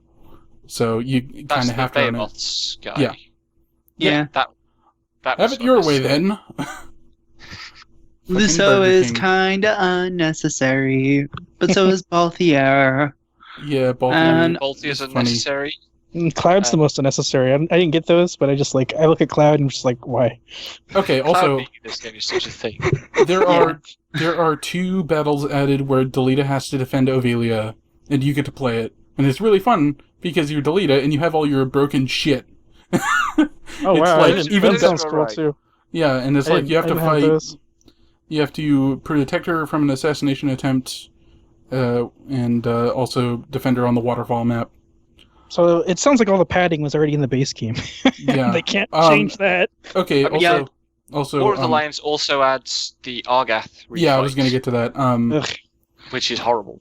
And also, the bit where Meliadoul saves you, the battle, when you walk into the town, in Garland, I think. And, Ramsey gets caught in a trap by a guy that wants to fight you and steal your shit. So... Oh yeah. So did they introduce her earlier than you meet her in the story? No, it's after... Meliadoul is in your party at that point. Oh, never mind. That's not good. That's pointless then. Because she suddenly appears and then is like a plot character, and I'm just like, what? Yeah, but then you can once Ovelia gets settled in Zeltenia Castle, you can go there with Agrius, and there's a little scene. And then, Oh, is that where Agrius gives her the knife? Yep. Yeah. Which explains why she has the knife. But yeah, those are the extra scenes. I think they all. They're like 3 minutes each. How are they extra padding?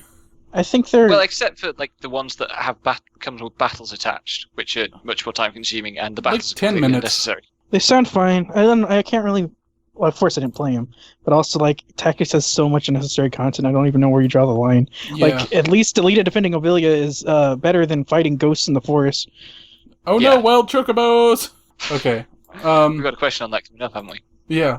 At TRHVM asks, thoughts on the differences between the PS1 and PSP translations of the game? The PSP translation is good. Yeah, I would say the PlayStation translation is actually bad. So The- there are PlayStation Yeah. translation is awful. I actually have something pulled up for it right now, and I'm remembering now, like Yggdrasil. Yggdrasil. the names are butchered. None of they don't even like work. Like they just like sound them out Bracelet? phonetically, and then that's it. That was it. They're done. but When- yeah. Yeah. Hang on, isn't it this game where the PS1 translation has, instead of stop, it's called don't no, or Instead of immobilize, it's just mobilize- called don't move, Don't move. Yeah. Yeah. which is the best thing also- ever. So the PS1 translation wins out. The PlayStation, the one thing I'll say about PlayStation translation is that some of the lines, I think, they feel a lot better when it's not like ye old English. Like they just cut and they're really like to the point and they're sharp. But like the Tactics doesn't really depend on its lines that much anyway, and you don't like they're a lot more clear and eloquent in the PSP version, and I'd recommend that translation or translation. Basically, PlayStation 1 has like a lot of more contemporary lexicons. Like it reads a lot more like people would talk now. PSP, they went through the efforts to go through and make it sound more medieval and closer to, I imagine, Final Fantasy XII's They're localization. cribbing a lot from FF12 on it. Yeah. Oh yeah, I it's don't- a lot of FF12.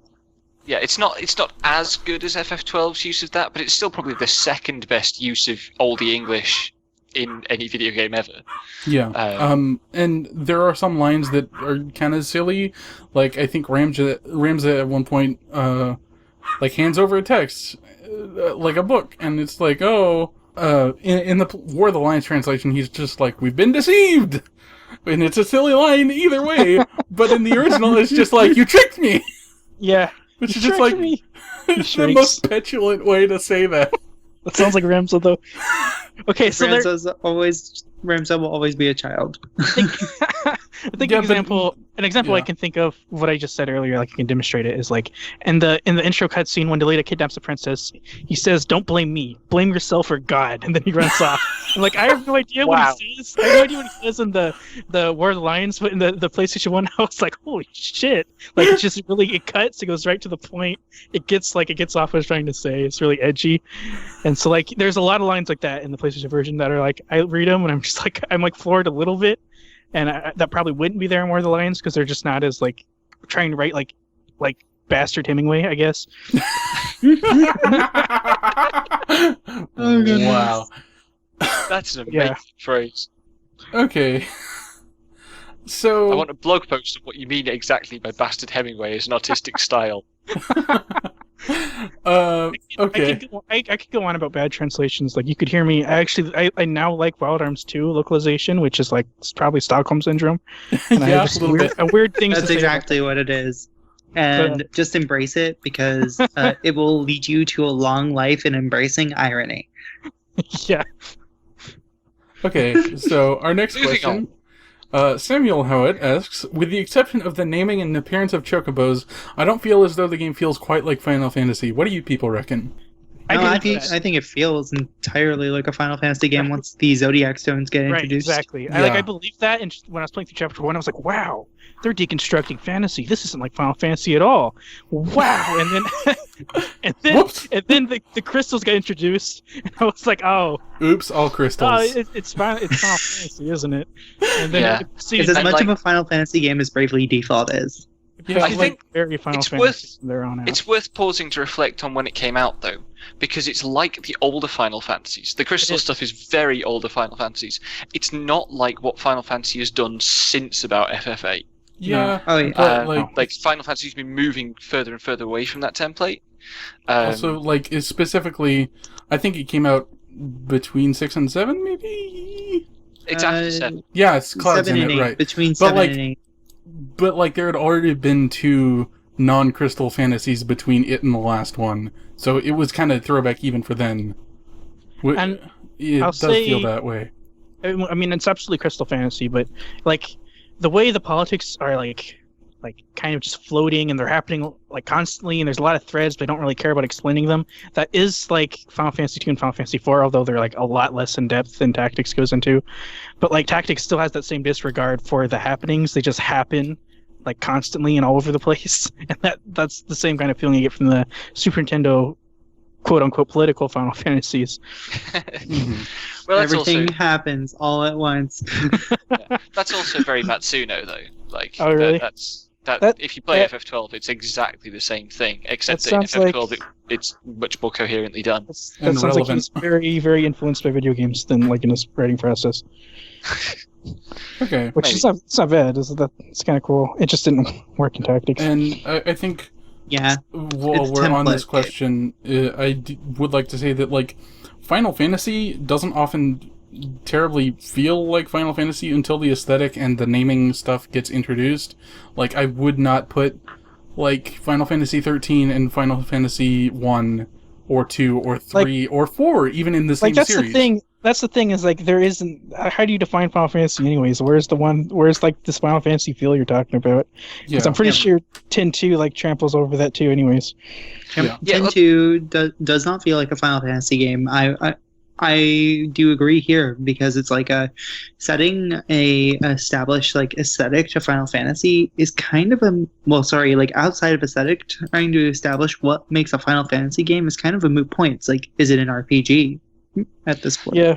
Basically, to me- did they call it Final Fantasy? Yeah. I mean, to me, of the 21st century Final Fantasies, 10-2 is the one that is closest to the older stuff. I haven't actually Because- played it, so I was just using it as like. Oh, 10-2, yeah, because 10-2 has the actual old school ATB battle system and class ATB, changes. it's got job system. Like the setting is very different. I understand people saying it doesn't feel like a Final Fantasy in a lot of ways, but I think in some kind of mechanical ways it's very close to the older stuff and very unlike the newer stuff. But that's really Final Fantasy in a nutshell. These comparisons that are supposed to hold through the whole series just don't. Yeah, they don't. And Leroy's right. Did some Square executive decide that this game was going to have Final Fantasy in the name? Okay, it's a Final Fantasy game. Did they That decide is- no? that is- That's bravely default. That's a notable clause too, because Xenogears was submitted, it was accepted, and rejected to be a Final Fantasy. So like, yeah, we'll make this game, but it's not Final Fantasy VII. So they sit there and they think about it. Is this a Final Fantasy game? And then they call it a Final Fantasy game. I mean, like that sounds obvious, but like it's also true. I mean, Xenogears was excluded from being a Final Fantasy for marketing reasons. Well, yeah. And Fundamentally, I think that's very revealing. and I'm Oh, glad yeah. they did that. Because then But- you'd have even more people praising Xenogears than we already have. This is retreading it, but like when I played Final Fantasy VII for the first time, which was just like 2 years ago, I was like, wow, this isn't a Final Fantasy game. Like that was my gut reaction to it. Like, this isn't a Final Fantasy game, but like, because there isn't a Final Fantasy game. What Yeah. is Exactly. a JRPG? Wait, is that really? Writing Oh, that blog post No. at the moment, it's I like thought that was one of the 4.5 questions. I was like, long. no. No, that's not one of our questions. Let's A Um, JRPG answer that. is a hole that you build for yourself after. JRPGs are fish. I've written that one already. Yep, she has. Okay, so Teo asks, that would be Ted on Twitter, who do you feel is more justified, Ramza or Delita? I wish we could like give this question some respect. It's Ramza because the game goes, he's the good guy. Yes. That was my. I thought that first too. It's like, well, obviously Yeah, it's Ramza, Ramza. because he wins out, and Delita goes, or how was Ramza? I don't even remember what he says. What is He's what got he some says? line right at the end where It's he's like, Ramza, are you happier now than Oh I yeah, am? yeah. Did things turn Basically. out well for you? Because this is what I've got now. Just like, well, fuck. But who's more justified? So I guess I'll go on devil's advocate. It's not even advocate. Like Delita's way more justified. Like he actually has things happen to him. I'm pretty sure it's super subtext, but he's from Zeltinia. They have darker skin, so I'm pretty sure they're all racist to him and his sister. Well, there's also a class thing there. I mean, there's a class thing, Yeah, and there's a and huge class thing. there's a race thing, like for Delita and his sister, and for American Alpha, they don't really go into it because of course they're not going to go into it. But so, like, he has all these things stacked against him, and his only family dies, and so like the lengths he goes to are extreme. But like he's actually like he has a I can reason. still like feel for him. Yeah, he has a reason. He's justified in that sense. Where Ramza's like Ramza's reason ultimately comes down to I'm going to do the right thing like my dad would, which is like you thought he rejected that in chapter 1, but it comes full circle in chapter 4. He's like, because everyone started praising his dad and how noble he was and how you're just like him, and pretty much. So like at the end of chapter 4, Ramza's full noble who isn't a noble, and he doesn't feel justified anymore. He's just in the right place at the right time. The Ramza that the game presents is not morally complicated at all. He's got that video game protagonist good guy thing going on where he's just essentially good and can't really contemplate any alternative and isn't asked to. Did you see my name tag? It says protagonist. So like of course he's justified because he beats Satan and someone needs to beat Satan. So that was justified, but like he didn't have a justification really. Yeah. Yeah. And he's not actually involved in any of the moral questions. No. Because every just involvement he has in the politics is just, let's stop the war, because the war is going to bankrupt the countryside and kill everyone. Yeah. Which is not a morally complicated decision. Yeah, and I'm also going to say Delita, because stabbing the corrupt proletariat is also always good. I think that's the right rank of fucking communist joke. But well, except when he like establishes himself, he just wants to be king. Like the most noble was chapter 1 Weegraph. Yeah. He's the most justified. Weegraph. That's our final answer. Okay, second part of this question. Who do you feel was more successful in terms of achieving their goals? Between Ramza or Delita? Delita. Really? Delita. Because Ramza doesn't have any goals. Yeah, I was going to say. That's like the trick question, because Ramza doesn't have any goals. He also succeeds in his goals by default. Yeah. Well, he succeeds in his goals by default because he's the protagonist. His goal is to rescue Alma, and he does it. Like, I don't even want to make that my answer, but like that's also the answer. Yeah, I was going to just bring up the... Unless you don't think it's...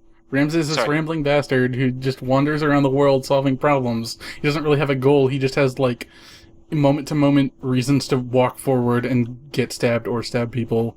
And Delita actually has goals and achieves them. So... Kind of.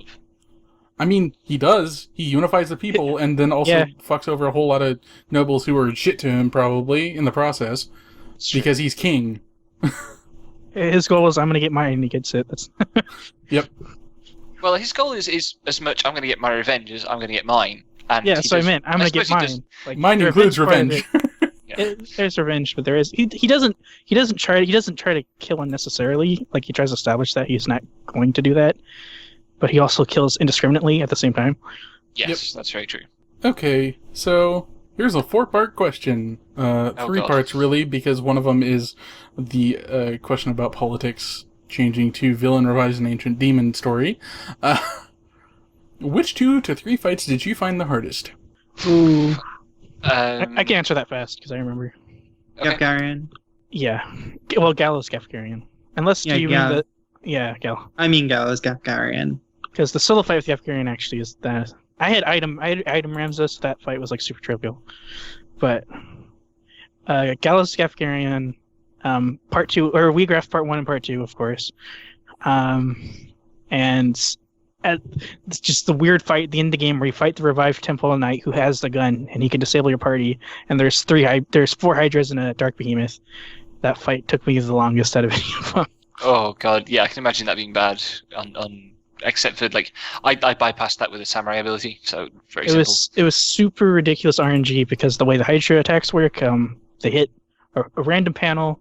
They target 3 panels and they hit a random one, but they do like 300 damage, and so they can hit you twice and kill any of my characters. And it's just like, did I get lucky? No, I didn't, because I never got lucky, and I died every time. So I had to play I actually had to do capital T tactics on that. I had to stay out of everyone's range and move very slowly with my advanced party, keeping everyone extremely healed.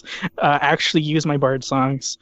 And I'd just really slowly make headway and use a lot of save states. States. That map gave me trouble as well, but it's pretty easy to surpass with the samurai ability. I also will say that early on, the map that gave me the most trouble, I think, is the map that showcases the game's bad difficulty curve, which is that fight in the slums. Oh, a daughter. daughter. Yeah, like it's Yeah. level 2 or level 3, isn't it? Yeah, it's like Is that Like is that the level one where 3. there's a ton of archers and black mages? Yeah, Yeah. they're Yeah. just like, hey, you better have some ranged classes. Oh I boy. died. Yeah. Yeah. I think and like another one that it didn't give me trouble this time, but it gave me a lot of trouble like the other 3 times I played is when they first introduced summoners, and you have nothing like that, and they just like annihilate your party in one shot, and you're just like, okay. Oh yeah. Yeah. I mean, for me, the difficult fights were that one in Daughter, which was the point at which I decided I was going to take a grindy approach to the game. VGraph Part 1, only Part 1, because like Part 2 I was overleveled for, and you can solve that one by being overleveled. Part 1 you can't. Like, if VGraph gets a couple of Holy Sword moves off on you, you're dead, whatever level you are. Yeah. And then for the third one, I'm actually going to pick a random encounter, because Wow. Oh, but On you the- had the hardest random encounters. I did have like ridiculously hard random encounters because random encounters scale. We haven't mentioned that, I don't think. We just didn't like but- go into it. But on the waterfall map, you can spawn a pack of like 4 or 5 red mind flayers, and they have an area of effect Confuse Berserk. That alternates Which- every turn. Yeah, I encountered them Alternates, and they can just confuse and berserk your entire party. too. And you get this easily. Is well, you it can like a lose 100? easily. Is it like a 100% success rate or something? It's not. I don't think it's 100%, but it's pretty high. Yeah. And like 4 of them cast it on your entire party in a turn. It's all going to hit. At which point you're just a passenger. And I won at least one of those encounters with my entire party berserked or confused. But also, yeah, that's a great example of kind of how the game can still be difficult no matter how much grinding you do, because it will just randomly out of nowhere blow you up. It starts to Oh, yeah. fix. It starts to fix. Do not feel right in a tactics game, especially ones that just like shut off your character. It's just like why? Yeah. Yeah. I think I would say that Doom is maybe the only like status effect that I feel works, just because it's also you already know that the death counter exists, and it's basically another one counting down to when you have to worry about that one starting to count down, so you can get your shit done ASAP. But But I actually think that like blind silence and well, yeah, Yeah, those Blind- are okay. blind slow doesn't I just really mean like work. but I'm like when you get hit by stop and you're basically dead, and just like okay, or I have stone. to do all this other work. Yeah, Basically, I really hate that Yeah. stone goes off instantly. Can be cast by random cats, because random cats will just fucking go run up to you, cast stone with a 53% hit rate. It always fucking hits because it's a fucking enemy, and you're just like, oh shit, I'm down a unit. Fuck all I can do Yeah. until I win the battle. Because no one carries a fucking gold needle or has a unit, because those things are fucking expensive to get the JP for and carry around and have a chemist to throw, and it's just like, oh, fuck this. I mean, I had a Oh, chemist yeah. who had all those abilities, but I used a Item- gold needle once in the item entire game. Ramza is the best build in the game. No, the best build of the game is Oh, wait, Arithmetician Ram, yeah, Math Mage, and then, like, you get it, I tweeted about this because I figured out the fucking math that went on to make the speedrun amazing. Basically, you get Ram's speed up to 12 so that 9 ticks pass, and that means no matter what, as long as they're below 12 speed, like if they're 11 or lower, their CT ticked 9 times, which is a multiple of 3, which means you can hit everything on the map with CT3 anything you want. Multiple of 3 anything you want. So it's just like, okay, everyone's dead. The guy soloed the fucking game. Pain split looked pretty fun too, but like JP's not fun. Yeah. And it's just like, ugh. Okay, so speaking of me having hard fights, the gate was looking to be difficult, the gate fight with Gafurian, but then I realized that the mage could cast Raise through the wall, and I was just like, oh, nice.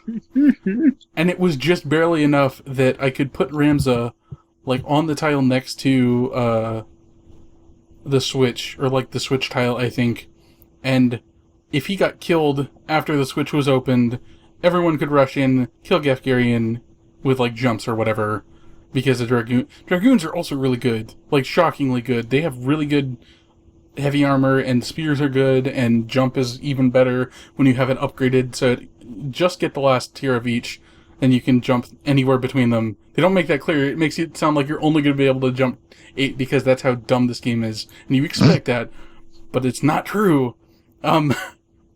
But yeah, I did that, and it was really hard, but I also got through it, and I was like, okay, I'm feeling good. Then I fought Wheatgraph, I think, later on, or immediately after. I don't care. This game is taking up too much of my brain. I need to get rid of some of it. But, like, I fought Wheatgraph, and people hyped him up to be incredibly hard. And then For me, okay. Yeah, I ran in with dual-wielding Samurai Ramza, and hit him twice, took a holy sword, hit him twice, and he was down to critical. And then he backed up and summoned all his baddies and turned into the second form. I was like, okay, now it's time for holy math. Because by that point, I had holy math. And everything died. I want to say that fight's not necessarily hard. It's just like the most literal example of you should have broke this game by now, or you cannot progress. Yeah, especially since you could like save over your file since they ask you to. You want to save? Yeah, like you need to break that game by the time you get to that fight, or it will break you. Like as a person, it's not nice. It's not hard if you can cheese it, but that's like literally how the game works. Yeah, it's not hard if you cheese it. Yeah, it's just it's a game that rewards fucking its systems up, and if you can't do that, then just stop. Or figure it out. Look at a guide. And there's a lot of stuff on GameFAQs. Look at a guide. Okay. So that was part 1 of the 4-part question. Yes, part 2 is how did your experiences with the Chocobo battle in Chapter 3 compare? I don't even remember it. So let's we actually talked this one through in Discord a bit. Like, I remember the fight because like I was on stream and Devin had a laughing fit over it because it's just randomly here's a river full of chocobos. It's a story battle too. Yeah, it's mandatory. Battle, but it's very, very random because it's random what different kinds of chocobo you get. Yeah. And if you get lots of red chocobos, they will just meteor you to death. I got a really conveniently positioned red chocobo, so it was a bit hairy because it just sniped me with meteors for the entire progress. But like I was over leveled by that point, so I was able to chop some chickens pretty quickly. Yeah. It's a very, very weird fight though. I had no issues with it despite having 2 red, 2 black, and a yellow chocobo. Along with a pig, I was like level 29, and I still just math maged everything because goddamn, math is beautiful. It's the win button. And I wish I made a math mage instead of a bard now. Yeah. Like, the thing is, you just get Arithmetician unlocked, and then you send them on a bunch of errands, and you have all the JP you need. I read the bard's abilities, I was like, oh, these sound cool, and then they take like 2 turns to go off. I was like, no, they suck. Yeah. Charge time is the worst mechanic. Okay, so, level kind of irrelevant. Okay, same thing for Wheatgraph and Bellius and Riavan's castle. And how difficult did you find it, and what kind of strategies and jobs did you use? So this is Wheatgraph? Yeah. Yeah. Okay. I think we kind of already talked through that. Yeah. Well, here's my recommendation to if you have done it, if you haven't done it, it doesn't matter. Just get auto potion on Ramza, and then like you don't even really need to think that hard. Sell your potions, sell your high potions, auto potion, X potion. You can actually like beat them. Yeah. Also, get a chameleon cloak. I can't remember which shop sells them. There's only one. Get a chameleon cloak, and you're immune to Holy Sword, which cuts his damage by 70% or something. Well, you can take his Holy Sword if you have X potion. You just need to have a different attack that will make it so he won't counterattack. Yeah. Or have Shirodori so you can block them. Yeah, actually, auto potion is a reaction, so never mind. Yeah, auto potion's just faster, but yeah, you can also just get like Shirodori or something like that. But yeah, I didn't have terribly much trouble with it despite the hype. I had to use a really specific combination at this point though, because I was like I would think I was just like barely 30, if not like 20 something. And so I had to use Samurai ability so I wouldn't get counterattacked and have auto potion proc every single time. If it didn't proc, I had to restart. So it took me like 5 times.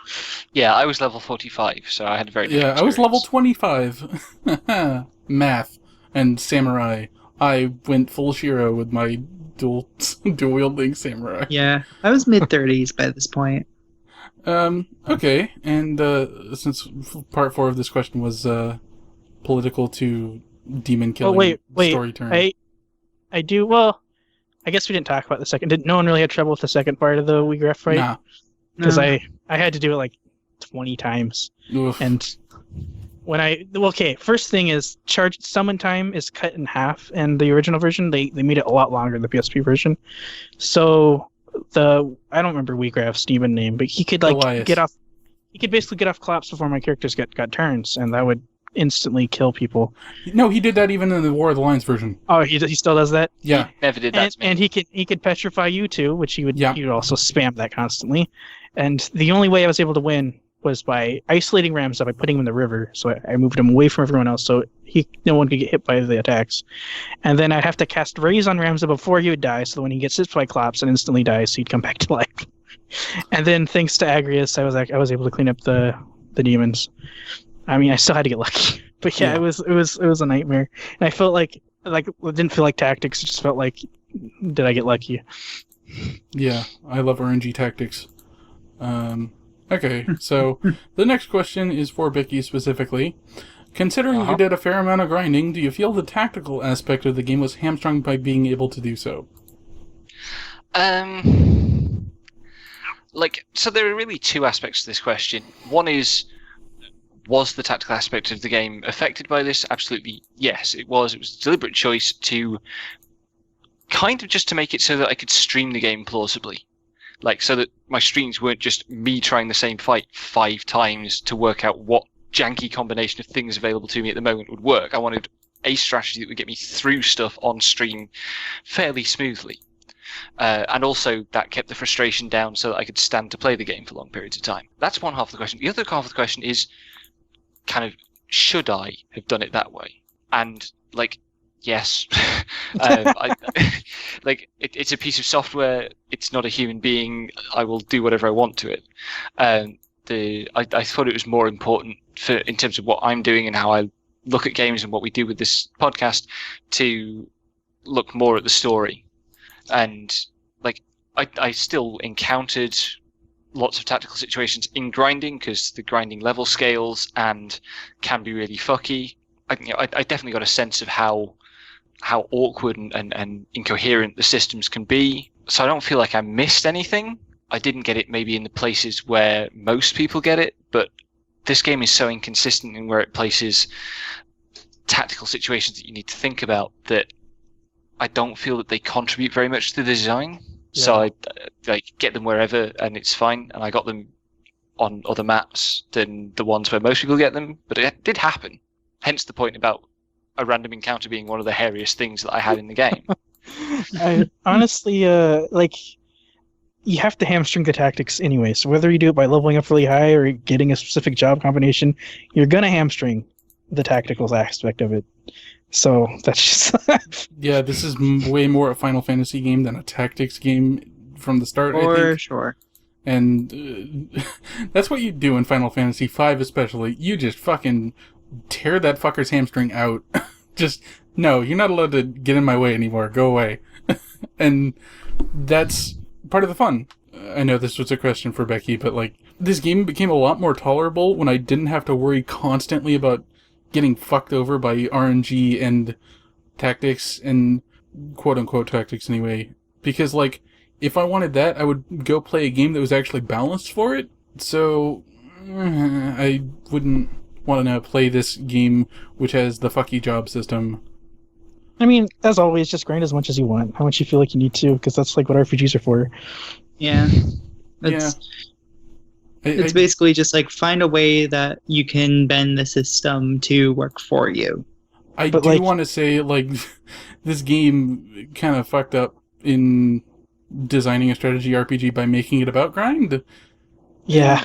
It's not Disgaea works on that level because it's kind of an inversion of the design strategy for the strategy design I meant, but also the design strategy of this game, where it kind of expects you to grind. You will not ever, playing this game normally, be on level for the maps you're going into without grinding. And I just want to say, there's no platonic difficulty level for tactics either. It doesn't really feel designed that much. Like, yeah, because exactly what Evan's saying. Because you can't go from map to map and be on level. Like, there's no curve like that. It's and also, it's like they randomize the beef it levels up. anyway. Like, Yeah, there's a I was gonna say level that too. range, and then also scale some for monsters, I guess. We never really nailed whether that was 100% consistent on mandatory encounters. But, when it's Gafgarian weird. can counter with status effects sometimes, like, where that's You can't you plan can't. for something if it's RNG. right. Like, very basic facts like that will change with every visit to a map. Tactics feels like the most arbitrary game I've ever played. I feel like I'm just completely rolling the dice when I start a map, and I'm not really like I'm not here. I'm not going to execute a plan. I could execute the exact same plan 5 times, and it'll work one of the times just because. Yeah. Yeah. It's not like a Fire Emblem where how you progress is you just learn the trigger points for when each enemy's AI becomes active, and you work through the dance of positioning to get exactly the enemies you want at the times you want. Yeah. Like, it's not precise in that way. And, yeah, it's just kind of, like, it's actually funny that the science to beating this game is math as a literal skill in the game, because you're just rolling the dice anyway, it's just probability, but there's also literally a way for you to use math in-universe, and it fucks the entire difficulty curve against a fucking wall. It just destroys it. Oh, I'm so mad at math. It's too good. And speaking of difficulty curves, Madame Colleen asks, how much would you recommend this game for people who have a hard time getting into SRPGs? Avoid. No. Don't play it. Play Don't something play it. else. Yeah. It's I like suggest Fire Emblem Awakening. it's like oh boy, I want to play a strategy RPG. For my first one, I'll play Digital Devil Survivor. No, don't do that. No, don't do it. See, that's kind of a problem with, like, the whole genre, is you kind of have to have an entry point, and all the things that are really available aren't really good entry points, except for, like, Fire Emblem Awakening and Fates now that have, like, easy modes so that you can ease into learning this stuff, which is good.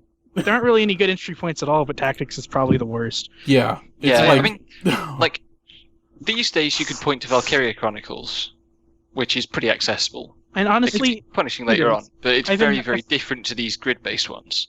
I played a fair bit of Tactics Advanced, and that's actually a really good entry point because it's a little bit challenging, but not really. It doesn't force you to grind. It's just like incorporated in the structure of the game. You're going to play a lot of maps, and it goes pretty brisk, and everything kind of just works. It doesn't feel arbitrary, Yeah. and so that's a lot more comfortable, and like it's really basic actually how it all works out. Like Tactics tried to do, but got all weird. And we can transition smoothly into the next question, which is from Colin, who asks, what makes for a good strategy RPG? And I would generally point to something like Fire Emblem, or maybe even like Shining Force, if you want to go back way back. I don't think Shining has seen a series or seen a game in like years that was relevant, super relevant. I guess there was Shining Force Exa and Neo on PlayStation 2, but I haven't played those. But we ignore those. Me and my brother have gotten. Oh, well, so you can finish, sorry. Yeah, basically, I was just going to say, like, Fire Emblem expects you to, barring really bad runs of luck, get through maps without, like, extra fights in between.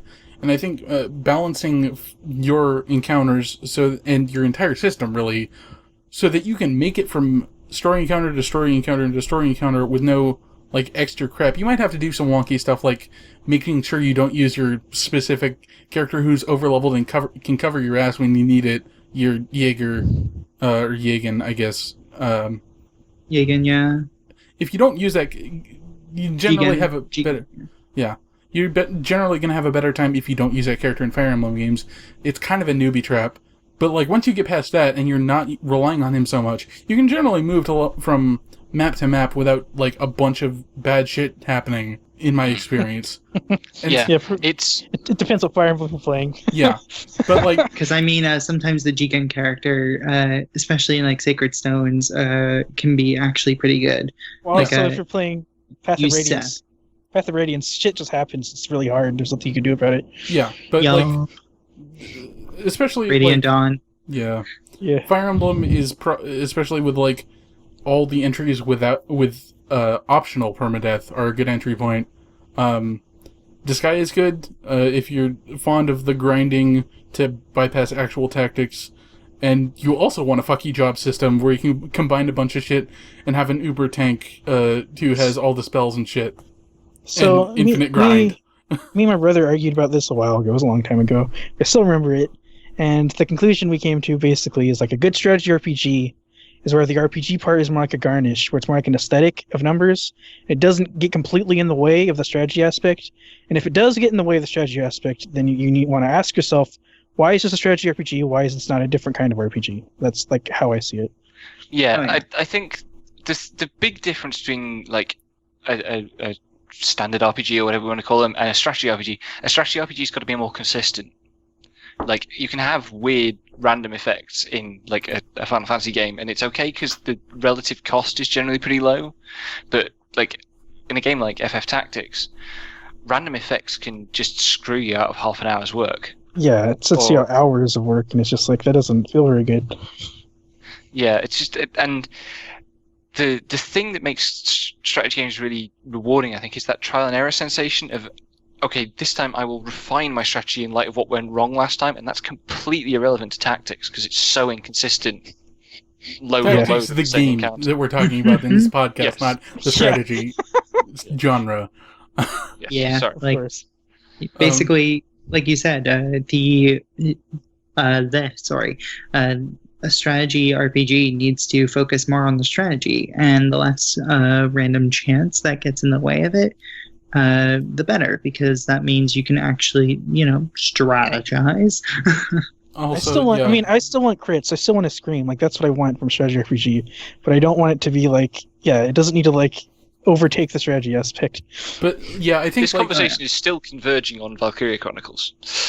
I think the key thing that makes like a strategy RPG both like easy to access and fun to master, which is generally what you want in a game, is the fact that there are often relatively few actual mechanics, but they can be executed, or they can be used to execute different strategies and stuff. Like, Fire Emblem has the weapon triangle, and like hit chance and basic stats. But like, you're still just like telling guys to go attack other guys. There's not a whole lot of like, oh, I'm gonna raise that guy's magic attack with my fucking faith. I'm gonna make him more faithful. Because Thank you first. Sorry, it's letting the spatiality of it do more of the work, I think, is kind of what that points towards. Like, I was going to say spatiality is just there to get in the way of using your typical RPG spells and zany abilities. Mm-hmm. The most important aspect of a strategy RPG is like the map design, more than what kind of mechanics are you going to stuff into it, because that really just needs to be bare bones, and you need to. If it's not going to be bare bones, then it needs to be like this guy. Like, there isn't really. I don't see much of a compromise. Yeah, because like, you want to be able to. That's what I wanted to say. You need to be able to access every part of your toolbox and know what it does, so that you can take on an appropriate challenge with a toolbox. And with Final Fantasy Tactics, that is just, your toolbox is enormous, and you're like, it's a tool shed overflowing. Yeah. And you're just like trying to lug this fucking tool And shed it's around locked. with you. It's And locked. you're just like, okay, I gotta file at this lock, I guess. I'll get into the fucking math bin sometime.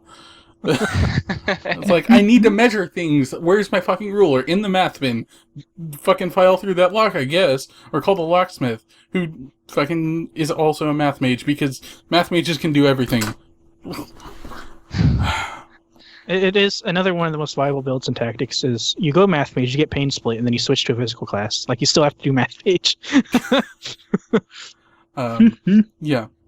Okay, also, from Colin, now that Dead Genre Chronicles has covered action RPGs, strategy RPGs, and more traditional turn-based RPGs, what mechanical and or aesthetic implications does an RPG's combat type generally contribute to the overall game experience? I think we talked about how strategy RPGs have... I think it's a good indication of like what a strategy RPG and like traditional turn-based RPGs will do if we like compare Final Fantasy V or something to Final Fantasy Tactics. and how in Tactics a lot of the same stuff that you can do doesn't really work out because, like, there's a whole literal battlefield you need to pay attention to instead of the abstract of, like, there are 3 guys in a field standing and fighting for you 4 guys in this abstract thing that's supposed to represent the interior of a ship. So, like, it really depends on the level of abstraction that I think it changes that's how true. Those contribute to the game experience. Another important aspect is it's what Becky opened with. It's like that question needs to be a lot more specific. Like if you're picking your format, like Disgaea forgoes strategy, right? But it's thematically coherent, and that's like even more important, right? Because Tactics it has these really fucky systems, but then it has this really like orchestrated specific story and naturalistic environment, and they come to head and they don't match each other. They're like opposites. They're separate, and so like you want to consider when you're making RPG, how do my systems, my mechanics, the spells and items these characters use, how do they texture the story and the world they're in? And Tactics, they don't. Yeah, this is a bad example. It's a good prompt to that question. I think, like, the range of mechanics that can be matched to a given story or a given theme or whatever is broader than you'd think. I don't want to say any mechanic can serve any story, but like many mechanics can be made to serve many stories. Yes. Like the pure, this is an SRPG, this is a traditional RPG, this is an action RPG. Those aren't well-defined categories anyway. They're a spectrum of like a field, since it's at least 2 axes at work. And sometimes all you need to do is find something that gets out the way, that feels good. I'll say coming from like, I still haven't finished my game, but coming from a game designer myself, like the best thing to do is to work with what you're most comfortable with, and then think about how to apply that to what you're trying to say, instead of trying to do it like in reverse. Like, know your tools and then do with them, right? Yeah. So like there's no like specifically I'm gonna make an action RPG to tell about I don't know, interpersonal conflict, right? Like you don't need to specifically hit that. Like you don't need to be real if you're telling about real things, so it's not always going to work anyways. Yeah, there are some things you can point to, like obviously a tactics RPG suits military stories better, right? Of course, and it does. The very kind of Final Fantasy, very severely abstracted random encounter type combat suits journeys where you've got to represent travel and represent the passage of time and the cost of travel. It's very broad strokes too, though. Those are like consequences of the format more so than like this is what I wanted to say with my game, right? Yes. But yeah, you've got like the details of that are very malleable. Yeah. And yeah, I think it's a combination of like abstraction and intent, and that's always a mess because intent is hard to read into things. But really, I hesitate to say you shouldn't do it at all, but like, you should shy away from it, like reading an intent into design, especially the older you get in the games you're talking about. Well, a lot of it is coping. You can also separate meaning from intent, like a meaningful combination can happen by accident. Yeah, intent versus effect, basically. Yeah. Yeah, I barely go for intent, and that it's just because. I'll talk about intent when I'm talking about writing, because I can gauge that pretty easily. So when I'm on Xenogears, I'm like, I think this is what he's doing, and he didn't do it.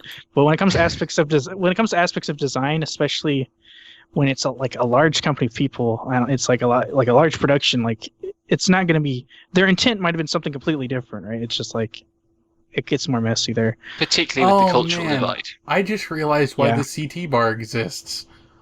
It's totally an analog of the ATB. Oh, well, I guess it is, yeah. Which is just gross. Like, it doesn't work. It's an extra bar to keep track of, and like it does the fucky thing with the math that I talked about, but... And it ruins archers and mages. Yeah. Because they just move out of your way. Yeah, because archers can't aim onto a unit, they have to aim onto a tile, which is garbage. I'm going to aim carefully at this piece of the floor. I hope you don't move. And whenever you aim onto a tile that you think it's gonna move to, it never does. So just never bother. You don't have enough unit slots for entry anyway. Yeah.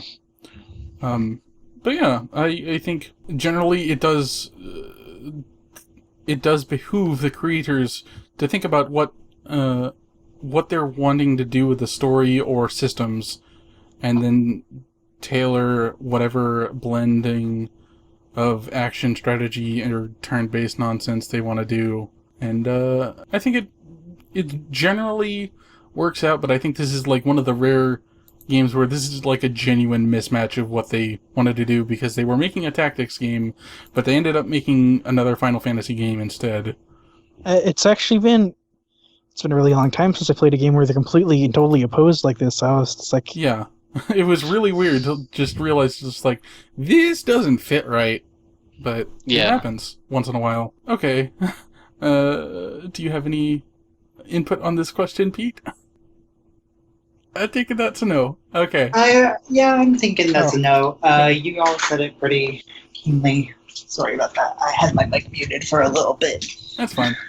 Okay, and here's our last question, the most intense. Mr. Gutsman asks, why is it, do you think, we never got a proper follow-up to Final Fantasy Tactics? Were you as devastated by Final Fantasy Tactics Advance and the forgettable titles that came after as I was? No. That is, no. We got FF12. It's my favorite video game. Shut up. We got a resounding no. We got the Ivaliste Defense Squad over here because I like the Tactics Advance games. Oh yeah. I like FF12 a whole hell of a lot. I haven't played Tactics Advance that long, but I tried to play it just enough so I can answer this question, and it's kind of like no. I'm just like already laughing. Okay, so Tactics Advance you have a guild and you accept missions, and that's how you do your grinding. It's just incorporated into the worlds. You don't have to just fuck around and fight things. You're always progressing with your clan. And so it just works. Like that's how you make the grinding work. That's all you had to do. And I look at it and I'm like, yeah, they did it. And there's no charge time. There's no ridiculous like crazy dodge system. There like shields are still there, but it's not as bad.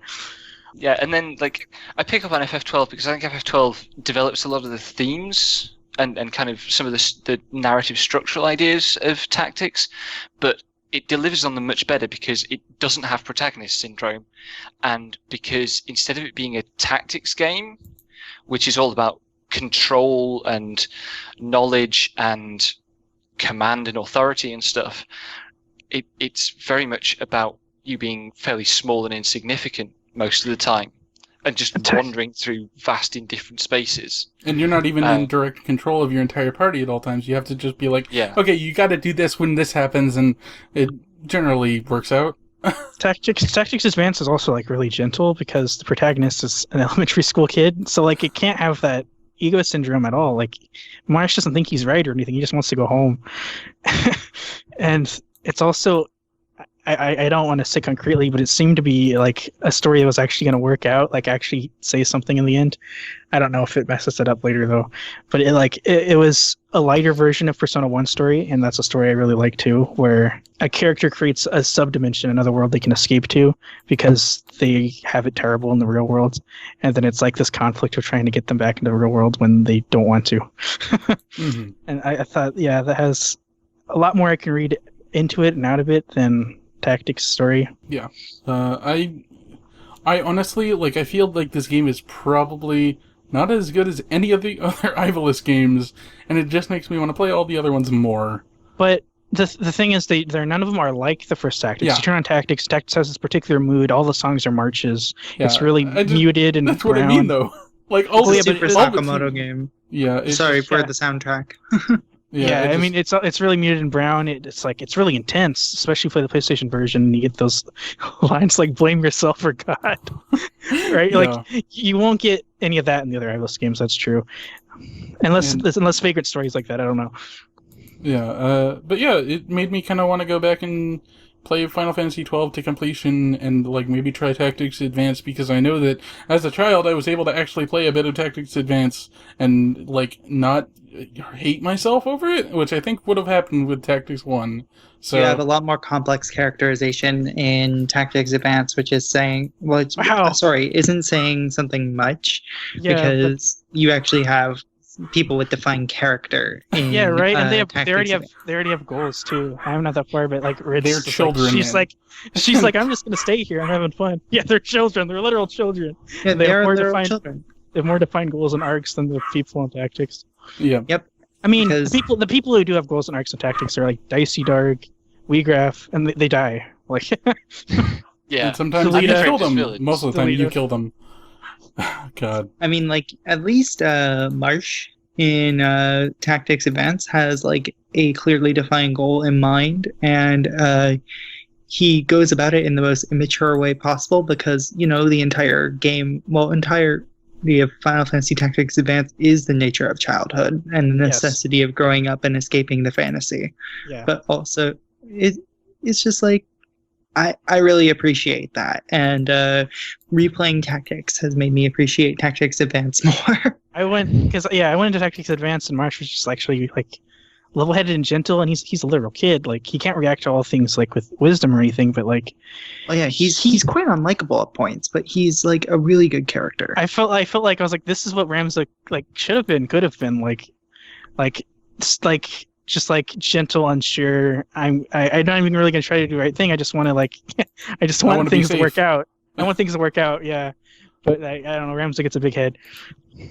Yeah, so that's our answer. No, we were not devastated by Final Fantasy Tactics Advance and the Ivalice Alliance. So, I'm sorry to be so brutal. We're always so mean to the games people like. Yeah. Dead Genre Chronicles. We should have put this genre in the ground a while ago, but it came back as a vampire. God So- damn it. That's like the fourth vampire joke. Sorry, it This happened game does that twice. Twice. Yeah. But like, I mean, we're done with, that's the last question. Yeah. Is it? So I have one closing remark on Tactics, on FF Tactics, which is that I finished streaming the game, did the final sequence, and we watched the credits and had a little bit of a chat to wrap it up. And I closed it all down, logged out, and I started doing something else. And about half an hour later, I was like, I could really play some FF Tactics right now. Because the thing about this game is that when you do just mess around with its systems a bit and discover things where, like, in a more designed game, they'd have had to have nerfed this combination. Right? But they just Yeah. don't. It's always just, in a fairly primitive way, a joyous surprise that, dual wielding means that the knight's rend abilities hit twice, so you get double the effect. That's ridiculous, because it means you can take a dude down to 2 power. It's great. Or you can like definitely break their sword and they can't do anything. I actually Yeah. did that a few times.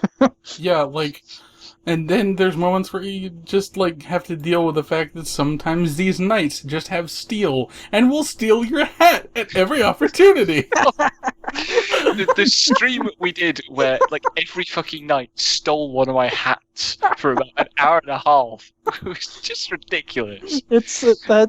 I had fun playing Final Fantasy Tactics, right? Because it's a gleeful game because of stuff like that. It's Yeah. like the everything else aspect. Yeah. When it tries to be serious, One it of doesn't, my like, favorite soundtracks of a shout Final Fantasy game, though. Play some FF12. It's very like FF12, down to Yes, individual that- phrases. That's really good, then. Alright. FF12 has a fantastic soundtrack. And I'm probably going to end up streaming it after we finish our 14 stream series. Just like every day, play some Final Fantasy 12 Zodiac Edition, because I will not have it any other way. You won't convince me. I know you. I heard that sigh. Because, I can't Oh, sorry, imagine playing the finish. Zodiac version. I really can't. It's just like the original version is too much part of the genesis of me as a JRPG person. But anyway, So what I can say about Tactics is that I wished it like came to a lot of potential I like felt it had. So like there were good parts to it, and I was glad to have played it. Versus Xenogears, where I feel like there was nothing there, and you should have burned it. So there's a difference. Yeah. And disappointments, right? And I am on some level. I did have fun playing it. Mostly once I discovered the win button, and I did like want to toy around with the systems more. But also, I know that other systems exist in similar structures with gameplay that is not as boring. Like there's never going to be a game as weird as Tactics. That's like the thing about it. That's like the thing I wish I could say is great about it. And it just, it's not weird all the way through. Yeah. It's very, like, there is a specific core of weirdness that runs through this thing, but it's not the meat, it's the bone that's holding the meat up. And the meat is just kind of bland, and I could be eating somewhere else and having that same interesting experience. But also, like, I'm glad to have played it, which is kind of the whole reason we're doing this podcast in general, is, like, getting things out of the way and having, like, opinions on games we might not have before. And I think having an opinion on this game is kind of important, because this game is kind of important for the perception of, like, PlayStation 1 Final Fantasies that generally a lot of people who love... I don't like generalizing a whole lot like this, but I feel like a lot of people who hated or rather disliked 7 and 8 really love Tactics. And I can kind of see why. Yeah, that happens often. Oh yeah, that's actually like, I was going to weave that into my closing remarks, because when I first played 7 and like even 8 to an extent, I grew up on Final Fantasy before this, and before those games, and it did not feel right to me. Like, I did not like where I was seeing the series going. I was also 10 at the time, so. But I thought that Final Fantasy Tactics felt familiar, but different enough to where, again, like finding the exploitable, the exploitable mechanics. Yeah, every single rule loophole made me feel real fucking smart. And that's a good summary. Yeah, it gives you a way to feel like you are accomplishing something. Like, am I supposed to be doing this? The game makes me feel like I should be, but at the same time not. But yeah, going back and playing Final Fantasy Tactics personally recontextualized what I still love about the game, which is that sort of it's a very exploitable game. Do I think that it's withstood the test of time? Of course not. And I'm really glad to have had 15 years worth of gaming experience to re-examine the genre and to recontextualize it all. And I appreciate its place in history. I don't think I'll be playing it again anytime soon. Yeah, that's roughly my position, because I just kind of knew that it was that one PS1 Final Fantasy that people liked alongside Final Fantasy 9. Like, that was the universal constant. Everyone loves this game, but it's kind of lackluster going back to it. It's not like Leroy said, it's not like burn this shit to the ground bad like Xenogears was. But I don't think we're ever going to play something that bad again. It's admirable. Like, this game is at least admirable. It did have aspirations, and it did reach towards them, but it did not get there. Perhaps it should have used more math. Okay. I've definitely learned now that, like, what people say about a Squaresoft game and what the Squaresoft game actually is going to be is there's going to be there's a giant gulf between those two things, and that's partly or a lot because, like, I have a lot of hindsight and foresight because I started playing old games like now, so I played like obscure niche old games, and then I go to a Squaresoft game, and I'm just like, this game's like doing it all like wrong. This game is weird, but those are the popular facing games that most people played. So like when I play Tactics, I'm like, this isn't Fire Emblem. But then like when people play Tactics when it came out, there weren't any other strategy RPGs, so they were like, Fire wow, Emblem never came out until very interesting. I've never seen anything like this, and yeah. Yeah, people were used more to like Romance of the Three Kingdoms and Nobunaga's Ambition, I think. Yeah. And also Shining Force, which did make it over here earlier than like 2003, which is earlier than Fire Emblem 7. Yeah. But yeah, I think that's a good summary of our positions on this game. It's not the worst. It's not even bad, but it is kind of middling. It's very brutal to get into. Once you get into it, there's a lot of fun to be had. And it's generally not playing the game the way the map designers really wanted you to. Like the encounter design. Honestly, I'm not sure what they wanted. Like when I play the Hydra map, I'm like, I don't know what you want me to do here. To suffer. Die or be killed. Yeah, just to suffer. I just said die or be killed and not kill or be killed, because you will die. Okay. Anyway, thanks for joining us for this episode of DGC. Next month's game is Grandia 2, which was a Dreamcast game originally, but it was ported to PS2, and that's readily available on Steam. I fucked up that sentence. Whatever, I'll leave that in. It was originally on... oh my god. It was originally on Dreamcast, but it was ported to PS2 and PC, and is on Steam for $20 or $10 during most sales. After that will be Breath of Fire 2, the SNES JRPG from Capcom. You can buy it as a virtual console release on Wii and Wii U for about $8 in the US, or just emulate it. SNES is super easy to emulate after all. Where can the listeners find you and your work, Pete? Let's see. Various places.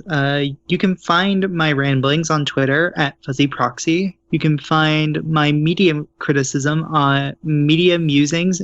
That's spelled MEDIAMEWSINGS.tumblr.com.